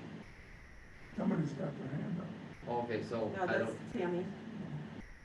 Who was with her? okay, I don't have it on my screen. So is there somebody else with their hand up? Yeah, Tammy. was with her. Tammy, would you like to speak? I would. Can you hear me? Yes, yes. Okay. I would like to point out a couple of things, and I don't know if they would make any difference, but it's all in the discussion of what needs to be done or can be done. Pat has done a lot of research about the legalities of the stream, who owns the bed, who owns the water, that sort of thing. And in doing the grant, she contacted, I believe, she was able to get agreements from all but one or two landlord owners along this stretch that we've been working with. And so she's done her due diligence as far as trying to do things as legally and upstanding as can be. And I think that the key with the conservation district is not necessarily for the conservation district to necessarily be part of it or expend any cost, although of course that would be a wonderful thing, but we realize that as taxpayers in the county ourselves, that is an issue. But the key would be finding out, I guess, one thing was, what is the district's goal for the riverfront water, riverfront land that they've been buying up? And can a group like Paddle the Kish with the proper, you know, whatever you call them, when somebody signs something, waivers, with proper waivers or something, could help the district meet their goals in using this property that the district is buying up? Can we help you some way, and how can we go about that, being a relatively small group with, you know, just volunteer funding and so forth? What is the simplest way that we could accomplish a simple water trail without the district being liable? I mean, what about signs that say at your own risk and that sort of thing? Isn't that something that's used frequently? And we do have a lot of signs that we've used in the 2 areas that we've definitely developed at Seams and also at Woodbine. So I guess my question is, aside from finding a very expensive study on something for a group that's small and the conservation district, is there some other way that it can be simplified so that we could paddle through and possibly with some sort of waiver or agreement with the person who's leasing the property from the conservation district or something, that we could somehow, in turn for us helping you with your goals on keeping in invasive species or something off of the property on the riverfront, you know, I think it could be a positive thing, because the nature lovers will be doing this, and they can be watching for these problems, you know, that people create. So that's about what I had to say. I have a, Trustee Campbell has a question. Yeah, I guess I'm a little confused, because I thought we were talking about liability for people doing kind of basically restoration type work, you know, the cutting of logs. And you're mentioning signing a waiver to actually just use the river in your boat going past, which I don't think is required. I don't think that people do that on any other river. And it's really more an issue about the maintenance. So I think liability. The liability for that. So that's 2 different things in my mind, but maybe I'm not hearing her right. No, So, but I think the answer to Tammy. I'm having technical difficulties here. It's better be. Could be. I think trying to get with a unit of government to gain their liability or their liability insurance, I think would make a big difference. So have we discussed this with legal and with our insurance company, or wherever we're insured? We have all this property out here, so we have people that can access our property, all kinds of places. So I guess I need to know, how does our insurance work, and if this group had just gone into our property on the river, not told us, and cleared it, would we have any way of knowing? Did, didn't they already do that? I mean, they've already done some, and they've done some along the way, so the fact of being upfront with us and saying, okay, we want to do this, they probably could have gone out and done a lot of it, and we wouldn't have even known. Perhaps. right, but what happens the next time? I know, but I'm just saying, I'm not saying it's right, I'm just saying, so how are we covered, and what is the legality of it all? So if somebody did do that, something happened, but we didn't authorize it, what's the liability? Right. Even if they signed a waiver or whatever. Before they even did that. Go ahead. Bill, I'm Bill sorry. has a Well, we question. have other groups. We have the equestrians who use our trails, and equestrian activities there's a lot of associated liability, and there's a lot of signage that goes along with if you're a horse owner and have horse property and people come by, you know, you explain right away that they might be at risk, and they understand that liability. But think of snowmobiles, so think of horses, think of Bicycles. cross-country skiers, bicycles. I mean, I don't know that what Pat is talking about is all that different in the liability sense than liability associated with all these other activities. So perhaps there is precedent or a body of law, and I don't know if our lawyer is in attendance. He's not. He's not tonight. but How about using the hunters as an example? What's the liability for hunters that bring guns onto your property? Yeah. So if I can answer, and then, Just a second. Okay, so We let's, have to, Executive Director Kessler will make a comment, and then I think we maybe have to we may have to table this to get more information. But anyway, Executive Director Kessler will speak at this point. correct. So we are members of the Risk Management Agency, and the other entities that were described earlier, the Rockford Park District, Boone County Conservation District, I mean, other forest preserve districts around. Many of us are members with that, or some are members with IEPD and their risk management pools. So with that, we manage to mitigate risk, and that's best management practice. Now, in our line of business, work that we do, a lot of the activities that we provide are, have risks, right? And some are knowingly. So, right, you described many of them. Snowmobiling has risks, bicycling, horseback riding, paddling definitely are risks. And so we're trying to mitigate that. We do have, through best practices and what PDRMA has asked us to do when we have outside groups accessing district property to perform a function, to have an event, they ask that there be insurance coverage and hold harmless should there be an event, so that is transferred to the entity and then not at risk of the district. So there's a difference between riding a bike and snowmobiling versus having a function. Now, there's, and Andrew can speak to you next week, there is, tort immunity. And tort immunity, has pretty coverage, and it talks about trails, et cetera. But then there's a district knowledge and knowingly of an activity, an area that is a presumed risk, and what are we encouraging to do. So it gets a little bit complicated, and PDRMA guides us in the way so that we can prevent the district, obviously bearing that risk of a lawsuit. Again, the amount, not always, we would work with counsel, and are there exceptions but what we've been advised at this point is have an agency that would have the ability to get the insurance. Now we have, I'll take it a step further.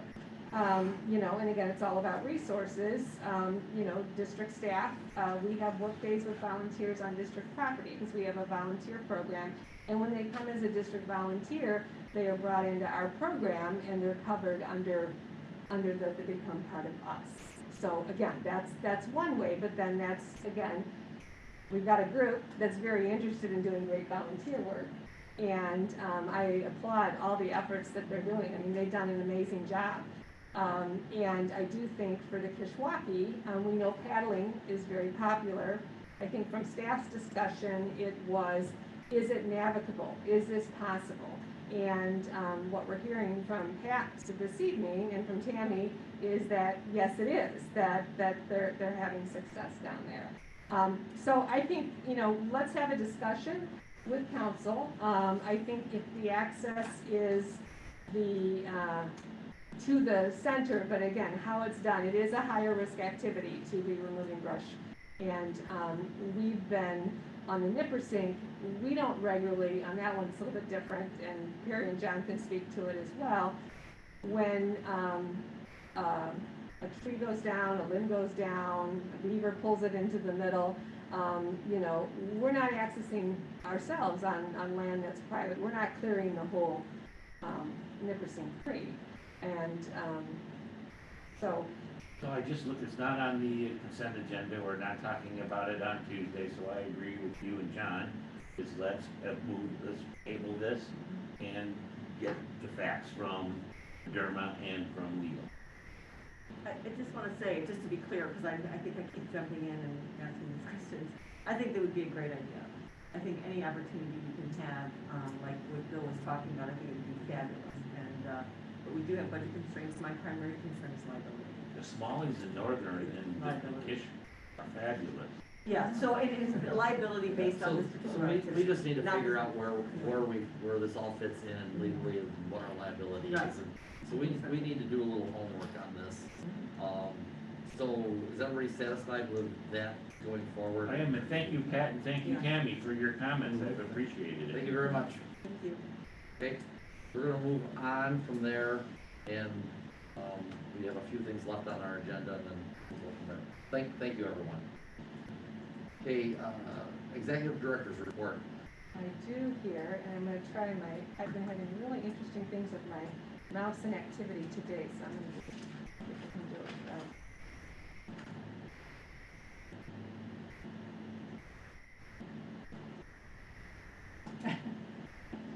You can see it on the screen there. It's been doing this all day. So my goodness, go. Is this on Kish? Yeah. Is that a fish you caught? Smalley, Oh. a huge Smalley. Hey, that's pretty good. That was fun. Sometimes you know when you hold it up and you, it depends how you take it. Big it looks. That's what they tell me. We had to work on this. Oh, did you? Yeah, he's got his hand up. I have a fishing story. So we're gonna do fishing. My mom has a small pond in the backyard, probably quarter of an acre, you know. And it's stocked, got little bass in there and everything, but we've had problems with snapping turtles where they eat all the fish, and every now and then you catch one. And we use these little lightweight rods, whatever, so literally like 5 or 10 minutes, we've got a couple, we get their head to surface, and eventually the line snaps. The other day, my 7-year-old daughter, we had left her down by the pond, I was up, you know, I could see her, but it was kind of far away. The only pole we had available was a big one with a heavy line, and lo and behold, she hooks one, and she's screaming and yelling, I go down there. About 10 minutes ago, we get it up to the top, and he was tired out. So I went and got a big garbage can, got in the water, got him in there, we put him over the rock river, we saw him. We brought him to the Rock River and released him over there. But he was, you know, shells probably this big around. Oh my God. He was like this. Wow. Massive. I thought you was gonna tell me you made turtle soup. No, I I've never never would had have that. done that, but my kids were there, so. Oh, I never had that. I don't know if I would. But he was happy to get out of that garbage can, and he was swimming right into the river. Okay, so there's Andy's now back, so he can fill in the walls here. We're working on that, We're working on the this. things Good to on have- have one more voice here to fill in when we have a little bit of a delay. Thank you. Good, great. Okay, so I want to talk with you about our transition to phase 5, and again, just to where we're at. As you know, we are in the bridge phase, and we'll be moving, we anticipate, to phase 5 of reopening in the not too distant future. So June 11th, if all goes well. And so this is important for us. You know, we have been offering programs. Right now at the bridge, there was only a certain percentage, 50% to 60% as far as increased attendance and capacity. And there was new guidance that was just of recent on, not only was coming from the Center for Disease Control, but as you've heard from the governor's office on masking. And we did have PPRT, as we were talking about a few minutes ago, about their recommendations, again, to mitigate liability and risk. And this is an area, it has 2 different phases to it, one for the general public, and then for employment matters and what happens for occupational safety, health, because we have responsibility to keep our staff safe. So with that, we are, and our pandemic group has been meeting, and that group will be sunsetting once we hit that June 11th opening date, and they'll be available, you know, to kind of guide and pull together as need be going forward. What we are anticipating, and we, again, had a meeting this morning regarding masking. There were a couple different options, and so it was agreed. PPRT had suggested that when you are offering for our program participants, for those with children, families that cannot get a vaccine, that in those places, masks will need to be worn by the participants and worn by staff to keep everybody safe. And so we will continue that, and that will go forward beyond the June 11th date until we get more guidance in that regard. As far as our visitor centers, for the areas that welcome the public, like the Lost Valley Visitor Center, our Prairie Education Center, the areas that are public spaces, in those areas, because we've got children and families, masks will be worn. For our staff, the options that they provided, and the big concern, we recently did a survey to our staff. We wanted to know how they thought we were doing for their health and safety. Really important, so we can begin to transition back. And so we are tabulating all that data. We have not mandated vaccines. Again, that was risk management. We did not want to ask. There are those that are seeking vaccines, those that can't get vaccines, and those that choose not to. And so PPRT had suggested if we were to move off the mask, one of the ways was to have employees, and we would then ask for verification of being vaccinated, and then we'd have to put that in a separate file, manage that process, do the HIPAA, and keep it secure. Our thought is not to do that. It's one more area to have to police and to manage, and it just creates some challenges. With the survey that we did with self-reporting, and again, we're tabulating all of this, but I believe in our different work groups, we're somewhere between some groups 100%, some closer to 70 or 80% being vaccinated. So at least what was reported to us, so that's good. So with this June 11th date, what we are going to recommend for the staffing spaces is that we will have signage up as PPRT requested, that you're aware of the risks when you're entering a facility, and masks will be able to not be worn in your office spaces, but an employee is welcome to wear the mask, okay? And so that is what we're looking for as far as the recommendations on masking. And then we'll continue to see between now and June 11th, there may be more rules and regs that come out from OSHA and other entities that will kind of guide us in some of those other areas. So we are waiting for that as well. The efficiencies that I did want to talk about is the... Well, get back up. So what about us? So Okay. we're not public? So June 11th, when we moved to that date, that was kind of our transitioning to open up, that in the boardroom, masks would come off. If you wish to wear a mask, wear your mask. Obviously, if children are coming in, that's going to create, and we're going to hope, and there's going to be, our signage, so we'll just have to be sensitive to that. I know my daughters are very nervous about their kids who have not gotten vaccinated. So I agree, we're in a mask with kids. But at that point, responsibility goes to the individual, and we want to shift that, and that's kind of what we're looking at doing, okay? As far as when Andy did a great job of presenting where we ended last year, and I just want to compliment the staff. I appreciate the board and all your support as we navigated this past year. We did very well, and as you saw financially, we also found and gained some efficiencies. And so that was where this conversation of, coming back and, again, extreme polarizing thoughts on this. But we did find that telecommuting, which is already a district policy that's been available to us, and it's working. Not all positions are eligible. So what we've done in preparation for the request to be coming and to pick up the productivity that we've had is to continue with a little bit of an experiment and to build upon those successes. We've evaluated jobs based on their job components. Are they desk work? Is it field work? Do they interact directly with the public, or is it through indirect communication, or is it through face-to-face communication? And what is their supervisor role? Is it direct contact where someone needs to have somebody over them, constantly to monitor that they're doing their work, or is it at a different level? And from that, we've kind of come up what we think is a pretty good guideline. This is a draft, it's still a draft. So what you were provided in your board packet is still being tweaked as we're having discussions. It started with the executive team making a recommendation what they would like to see from their staff. It went to the pandemic team, it then went to the leadership team, and so we're working through all of that.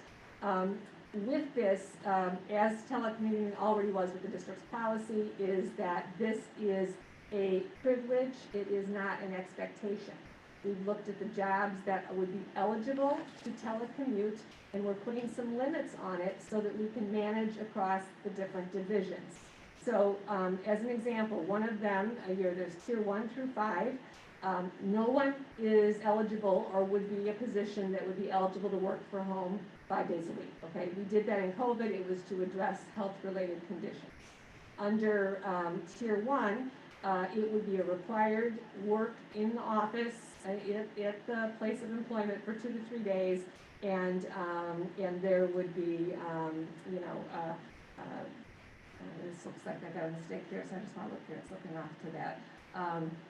Yeah, so 2 days, 3 days at home. No one's in tier 1. That makes sense, yeah. No one's at home. Good. Tier 2 is 3 to 4 days required in with up to 2 days. And that doesn't mean it's weekly. That doesn't mean it's available. Tier 3 is 1 day out. Tier 4, no one is working in a remote condition. In Tier 5, the only one that's in that classification of a 4-day, 10-hour is our police department. Okay, so, and that was bargained and that was worked out of those efficiencies. So we went through all the positions, we looked at them, and just to pull some stats that we had, I think it's a total of 35 eligible individuals which is representative of about 48% of the workforce. There was a study that was just recently done, obviously the new normal study, talking about what the expectation was for remote telecommuting, and that's growing. The last Gallup poll that was done, they had in 2017, and I'm just pulling the stuff off the web, 43% of U.S. telecommuting once a week or less in 2017, and that was up from 39% in 2012, and so that's growing, and we can only imagine when they update this data of where the world has shifted. So it's increasing productivity, it's increased efficiencies, and we're going to continue to monitor this. And again, it's not a policy change, it's within our policy. And I have great confidence in our staff that just like we did with the pandemic, if we can gain some financial efficiencies, if we can gain the productivity, then I think there's a lot of positives. Yep. The one thing as we bring back together is building the community, and the times that we do spend together face to face are going to be really critical in building that sense of community. But I really appreciate the work that the staff has done. We may see some efficiencies with some office spaces to be able to consolidate. Maybe we're able to address that everybody doesn't need to have their own space at shared spaces and get some savings. So we're going to experiment this year and let's see where it goes. I'm pretty good, in favor of it. Okay. Any questions, everybody? That's kind of okay. The next I just wanted to briefly talk about is the American Rescue Plan, and these are the stimulus funds that are coming from Washington. And most recently, there's been some guidance on shaping this. I believe in your board summary, I shared that the county is getting an allotment, as all counties and municipalities are. And I have had early on a conversation with County Administrator Austin, expressing our interest in being included as part of the distribution because we will have to go through them to be eligible. And he was very open to that. And this was earlier before they were starting to even define what exactly was eligible. So we did do that. We've had ongoing conversations. And so this is just some general information about the $1.9 trillion, $350 billion to states and local government, breaking it down to what's being distributed to cities and counties. And for counties, the $65 billion, they're doing it based on the formula that they have on the CBG formula that they're using. Eligible expenditures, there's 4 areas to be included. One would be COVID-19, negative economic impact, a premium pay for eligible workers to recoup lost revenue, and then there's a focus on investments in water, sewer, and broadband infrastructure. Under COVID, then they're outlining some variety of eligibility that we would have. As you know, we applied for the local CARES and CARES, and we did very well with getting reimbursement. There was a question asked earlier in regards to Paderma. There was an which was for an event that would occur, so that wasn't, but they gave a distribution early on. But so there's a lot of COVID-related things that we might be able to tap into. Premium pay for employees and needed to be out to handle some things. Recoupment of revenue, so we did have some revenue loss, not a lot, but that may be a place to which we could ask for some additional dollars. They have some guidelines of how that would be and how it would be used. Once it comes back in, there's a variety of options, but you can't pay it on principal or interest on debt service or a settlement agreement. There's some restrictions. And then the water, sewer, broadband infrastructure. So this is really into areas that I'm wondering if the district, our natural water infiltration, flooding, if there's any type of areas that could be eligible.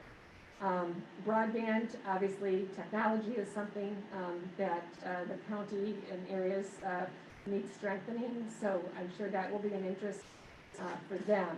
So McHenry County, $59.7 million, they're going to get over a 2-year period. They're not sure, in talking with Pete Austin, exactly, there's a lot of other special districts, whether or not the district would be considered or whether a group, they're going to be thinking about that with all the needs that they have, so they're taking some time to pull that together.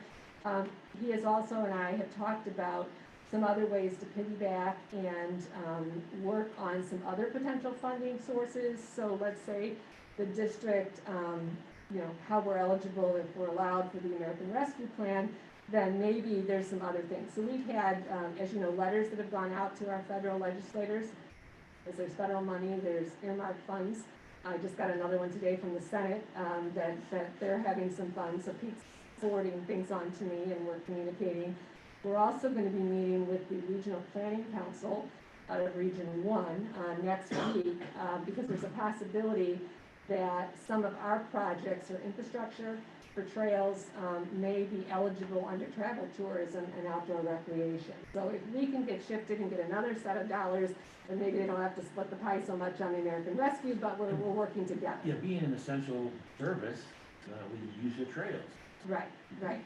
So my ask to the board would be to consider, and again, I've had conversations with County Administrator Austin, but would suggest a letter from the board to the chairman of the county board asking us to be considered as part of the American Rescue Plan officially, and then to work with other funding sources just to formalize the process. Nothing venture, nothing gain.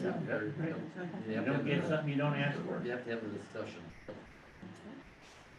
And landscapes is out, and just to remind everybody, we are working on a 50th anniversary event for later this summer to celebrate at Felpro. So you'll be seeing more information come on. Do you have a date for that?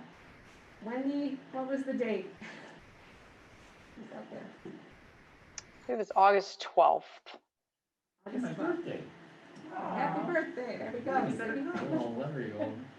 August 14th. Oops, sorry, it's not your birthday. August 14th is a Saturday. Here. She just changed it. Yeah. What, the 14th, you said? 14th, August 14th. So that'll be great. We're finishing up, and Wendy's been doing a great job with editing, copying, pulling it together, and the work of the foundation of the 50th anniversary book. So that is being produced, and Summer Landscapes is out.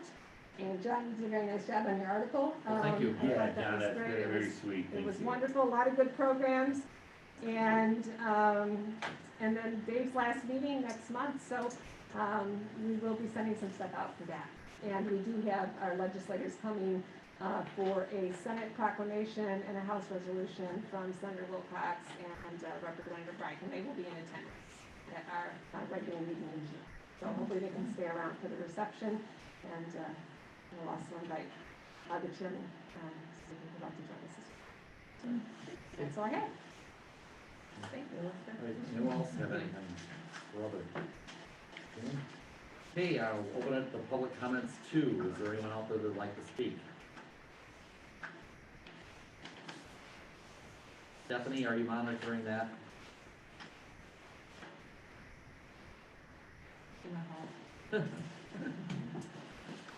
Anyone out there? For some reason I don't get the hands up. Do you see them, Dave? Anything? I'll look right now. I see nobody. We have 25 people. I don't see any. Okay. I don't see any hands up or nothing. No, Stephanie's shaking her head. Okay, then I need a motion to adjourn.